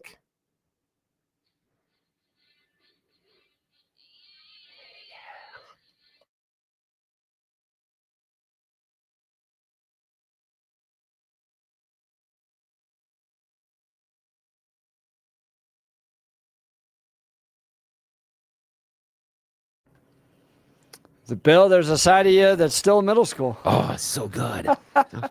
Yes. Oh, yeah. Yes. All right. So good. She's awesome. Oh, my God. It's enough. So good. I'm so excited. Pink Venom. Oh, such good songs. Yes. We're going to get a text message from Gabe here in a second about all this because he's a music guy along with you. By the way, Gabe texted in that chick we were talking to in the last segment was an idiot. Just think about it. The Senate killed Caesar. The Senate is composed of just rich people, just like today. The Senate is pissed because Caesar, was taking power from the Senate. The actual people supported Caesar. The people were sick of the Senate. People are so stupid. They don't even know their history. Job, Gabe. Done. Well done. Well, so you're saying you're going to Blackpink with me, right? I love the pause. Depends on the evening. I'll have to check my schedule. Oh, you're the best. I love you. All right. Keeping men out of women's sports. By the way, the headlines coming out from media were totally different than that headline. The headlines coming from CNN, NBC, CBS, ABC was all about Donald Trump hurts the trans women out there. They're dudes. And Donald Trump's right. He's keeping men out of women's sports. Here's the executive order signed yesterday. By the way, great photo op. All those lovely ladies out there, the young girls celebrating the protection of their sports. A lot of friends were attending. Riley Gaines was there. Folks I brought to the Centennial Institute over the years, like Abigail Schreier. Very excited to see them vindicated by the authority vested in me as president and by the Constitution and the laws of the United States of America, and to protect opportunities for women and girls to compete in safe and fair sports. It is hereby ordered. In recent years, many educational institutions and athletic associations have allowed men to compete in women's sports. This is demeaning, unfair, and dangerous to women and girls, and denies women and girls the equal opportunity to participate and excel in competitive sports. Moreover, under Title IX, signed in 1972, by the way, educational institutions receiving federal funds cannot deny women an equal opportunity to participate in sports. And some federal courts have recognized ignoring fundamental biological truths between two sexes deprives women and girls of meaningful access to educational facilities. Therefore, it is the policy of the United States to rescind all funds from educational programs that deprive women and girls of fair athletic opportunities, which results in the endangerment, humiliation, and silencing of women and girls and deprives them of privacy. It shall also be the policy of the United States to oppose male competitive participation in women's sports more broadly as a matter of safety, fairness, dignity, and truth. Couldn't have written it better myself. So glad DJT signed that. What a great moment for women's sports yesterday. Bill, your thoughts? Yeah, I'm okay with most of this. I think it's too broad. For me, I've always drawn the line of those physical sports because I acknowledge that there is a physical difference between someone that is biologically male and biologically female. Unlike you, I don't say that the transgender athletes that are competing in those female sports or male sports are either dudes or women. I will honor them based on their chosen gender and how they present themselves in society. But I don't think that we should ignore or excuse the natural difference that does occur. I think that's honest, and I think that's being fair. I think that we can respect them and their choices individually, but also talk about the choices and how it might impact others in certain cases. Just like I wouldn't force a woman to have a transgender person inside the locker room with them. I think that is the woman's choice. And I think the same thing with physical sports. Do we need to have a separation for things like chess? No, I'm not convinced that that is something that we need to have transgender people not competing in. Spelling bee. No, not there. But things like basketball, volleyball, things like that. Yeah, that makes sense because there is a natural difference between the two. And it seems reasonable. And I do believe that one of the enormous mistakes that the Democrats made on this position is not acknowledging that difference. It came back to the idea of, oh, you're going to believe me or your lying eyes. Yep. We saw there was a difference. And the reason that I sound to many people that are like, oh my God, Bill sounds so conservative on this. The reason that I do is because I grew up in a time where women were fighting to get their own sports. And that's the part that hurts me is I don't want those transgendered athletes taking the opportunity from a woman. Do I want to give that transgendered athlete an opportunity? Yes. But right now it is such a small percentage of the population of the sports community. It's difficult to create their own league, especially in terms of something like high school. But we have had female wrestlers compete co-ed in male sports, and that is there's a physical difference between those two. And normally it's allowed up until a certain age, and then they bifurcate them again. And I think that could be okay as well. I have played on co-ed soccer teams. I've been there on the field playing against and with the women. So I understand. And some of those women, I've talked about it before. There is a female goalkeeper that I played with. She's one of the top 3 goalkeepers I ever played with. She would be one of my first draft choices if I was putting together a team. And I don't care if we're playing men or women, I don't care. She was amazing. I would take her in a second versus so many more of the guys that I played with.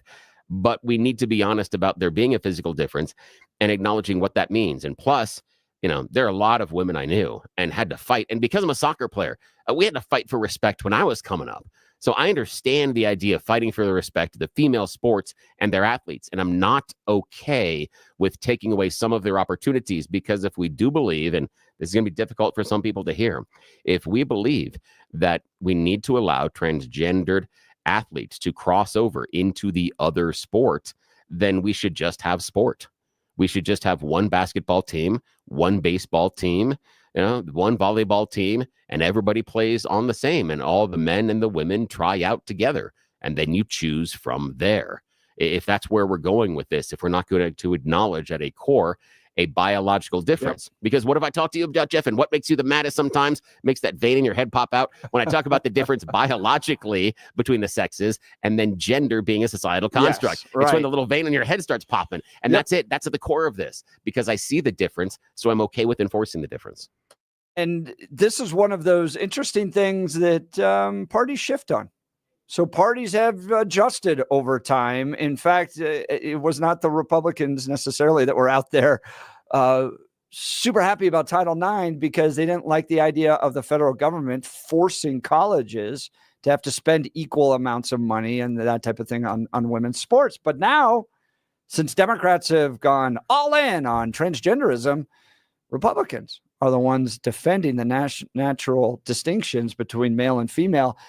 I thought the ceremony was fantastic. It was beautiful to see Donald Trump standing up and protecting the future of all those little girls to be able to play the sports without guys interfering with it.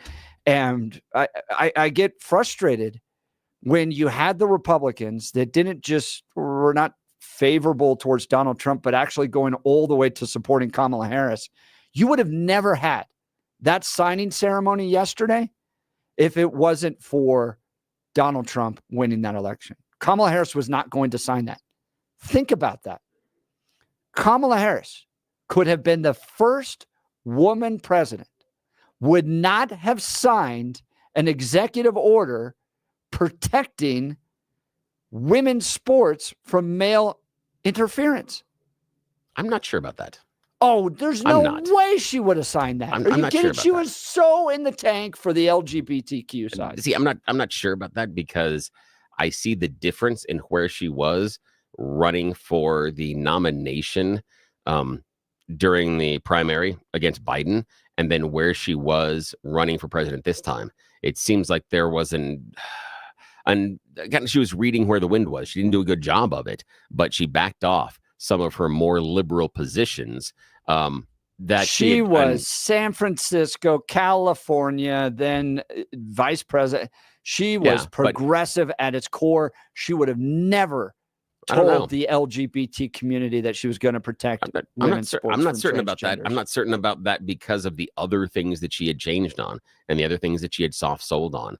That if it was something that came out of, if it may not have been an executive order coming from her office, but if it was something that came out of Congress, again, if you had Democrats that were on board and voted for it, I think that she possibly could. I'm not going to say that she couldn't. I'm saying it's unlikely. It's very unlikely, but I think she could. So far in the tank with the Rainbow Mafia, there's not a chance they're willing to dismiss any agenda that comes from the LGBT community. Let's go to the phone lines. Chris, Lakewood. Good morning, Chris. You're on the Jeff and Bill Show. Morning. Hey, Jeff and Bill. It's been a while since I talked to you. I just wanted to piggyback off what Jeff was saying. Yeah, I don't think Kamala would have signed that. I mean, you don't want to offend the wrong people, right? And even though they're a minority, but I just wanted to say, if anybody's heard of this man named John Kennedy, Republican from Louisiana, you should give him a YouTube one time. I just can't believe how outraged people are about the government being audited, to track down where our spending is going. I mean, why is that a bad thing? And why are Democrats losing their mind? I'm not talking about constituents. I got a question for you. Are you talking about what Musk is doing? Yes. Okay. Is what he is doing an audit? I believe so. I mean, unless there's some clandestine operation going on. If you have an audit of your business, your personal finances, or of a company, is this how it happens? That you have someone else that comes in, takes control of your computer systems, shuts down programs, kicks people out of the office, tells them they can't be there, and then starts rewriting code. Is that how you perform an audit? It depends on who you ask. The answer would be no.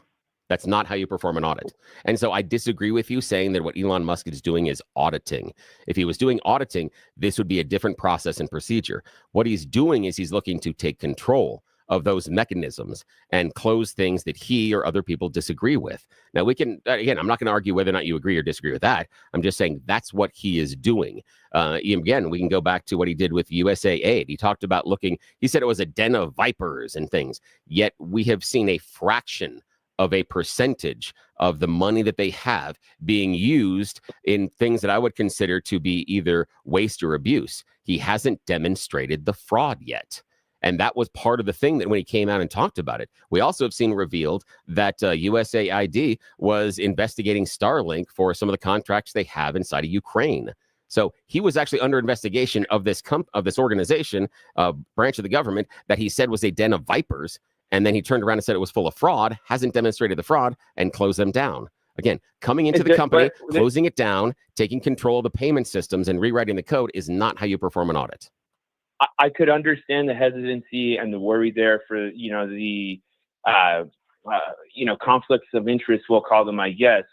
But I think you and I can both agree that the current, the Congressional Budget Office, I can't even remember what it's called, CBO, something like that. They're not doing their job because the people who are committing the fraud and the waste are not going to police themselves. Is that fair to say? I would disagree with you saying that the CBO is not doing their job. They can't, right? Because they're being held down. The organizations are not willing to go through audits themselves, and the largest one that we can look at is the Defense Department. The Defense Department has failed audits for the last 6, 7, 8 years, and that would cross several different administrations. So it's not just a Biden or a Democrat or a liberal or conservative or a Trump problem. This is a government problem. However, what we aren't seeing, though, is Musk doing what is conventionally known as an audit. He can be out there looking for the fraud and the waste and the abuse, but he's not going through it as an audit. He's going through it as a means to take control of those processes. And that's where I have an issue with it. Chris, I sure appreciate the call. Go ahead. Finish, Chris. You're saying that the richest man on earth is trying to take absolute control of the government. No, I'm saying the richest man on earth is trying to exert influence based on his own personal goals. And he's doing this somewhat surreptitiously. This is not about him making sure that the government runs. There's a guy that runs OpenAI. I forgot his name right now, but he used to be a really close friend of Musk's. And he has a great idea. And he says, basically, if you want to understand Elon Musk, here's the easiest way to understand Elon Musk. Elon desperately wants to save the world, but only if he's the one to do it. And that's what we're seeing here. He desperately thinks that he's trying to save the government, but only if he's the one to do it and only the way that he wants to. That's what I see, Chris. Hey, thanks for the call, man. I appreciate you. All right, Chris's line will be open. You can join the conversation by giving us a call at 303-696-1971. Here's a question. Would Kamala Harris have signed that executive order protecting women's sports? I don't think so. Bill, a little bit more hesitant. And do you think it's a big problem for Democrats out there doing the women's march yesterday, down there protecting women's rights? Meanwhile, it was Donald Trump that signed an executive order ensuring that women's sports and women's places like bathrooms were protected from men. What do you think? Give us a call. Phone lines open 303-696-1971 or text us on the Dan Caplis Law text line at 720-819-5115. You're listening to the Jeff and Bill Show. This is Denver's Talk Leader, News Talk 710 KNUS.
Welcome back to the Jeff and Bill show. Bill, the protest yesterday was interesting, relatively peaceful. Didn't see any violence, even last night. Maybe I missed some. Didn't see any. Do you expect 4 years of this?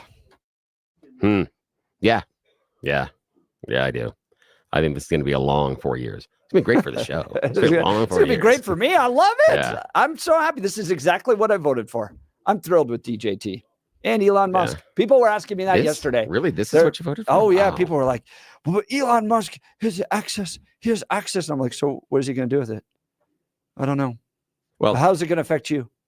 I don't know. But isn't the fact that he has basically access to the treasury system, the payments, isn't that an issue? I mean, he could have access to Social Security numbers, bank accounts for everybody in America. Is it an issue that he would have access to bank accounts, tax returns of his competitors? He would be able to look at not only what those businesses are doing based on federally filed tax reforms, but he'd also be able to look at what those individuals who work for those companies are.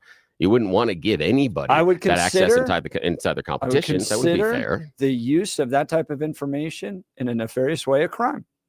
So I'm happy to admit that. Haven't seen it yet.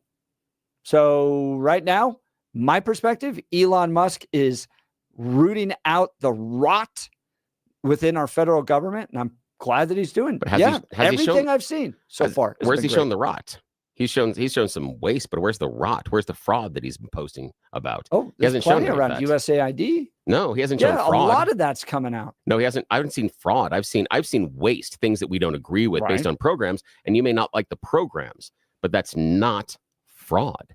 And that was his allegation. I think it's the next step. Well, we'll have to see. Again, he needs to show that, especially when he's making the allegation. He has to prove his affirmative claim. So far, we have not seen that. Here's Donald Trump this morning. Looks like billions of dollars have been stolen at USAID and other agencies, much of it going to the fake news media as a payoff for creating good stories about the Democrats. The left-wing rag known as Politico seems to have received $8 million. Did the New York Times receive money? Who else did? This could be the biggest scandal of them all, perhaps the biggest in history. Is that fraud? The Democrats can't hide from this one. Too big, too dirty. Is that fraud? Yeah, to the taxpayers, 100%. No, not if they applied for grants and were given that. But again, remember, this is the dude that told us people were eating the pets. He was wrong about that. So he is not the scion nor beacon of truth. He has mischaracterized. I was just texting back and forth with someone online. He mischaracterized the immigrant flights into the country. He said they were just randomly picking up immigrants and throwing them on planes. It's not true at all. Those people were vetted beforehand. This is all being exposed. No, those people were vetted beforehand. It's not being exposed. It's not, and that's the issue. And Elon Musk has shut down entire departments so far. He's looking at firing people that may not necessarily be illegal. There are a whole bunch of things, and now he has access to all sorts of personal information. Is draining the swamp. Would you give George Soros the access to the same personal information? Because I don't trust George Soros. I trust Elon Musk. No, because Elon Musk is doing what you want, so then you're going to trust him, and that's the problem. problem. I think he's doing what's good for the American people. No, what you want. George Soros does like the exact opposite. You could literally, whatever George Soros did was always in America's worst interest. According to you.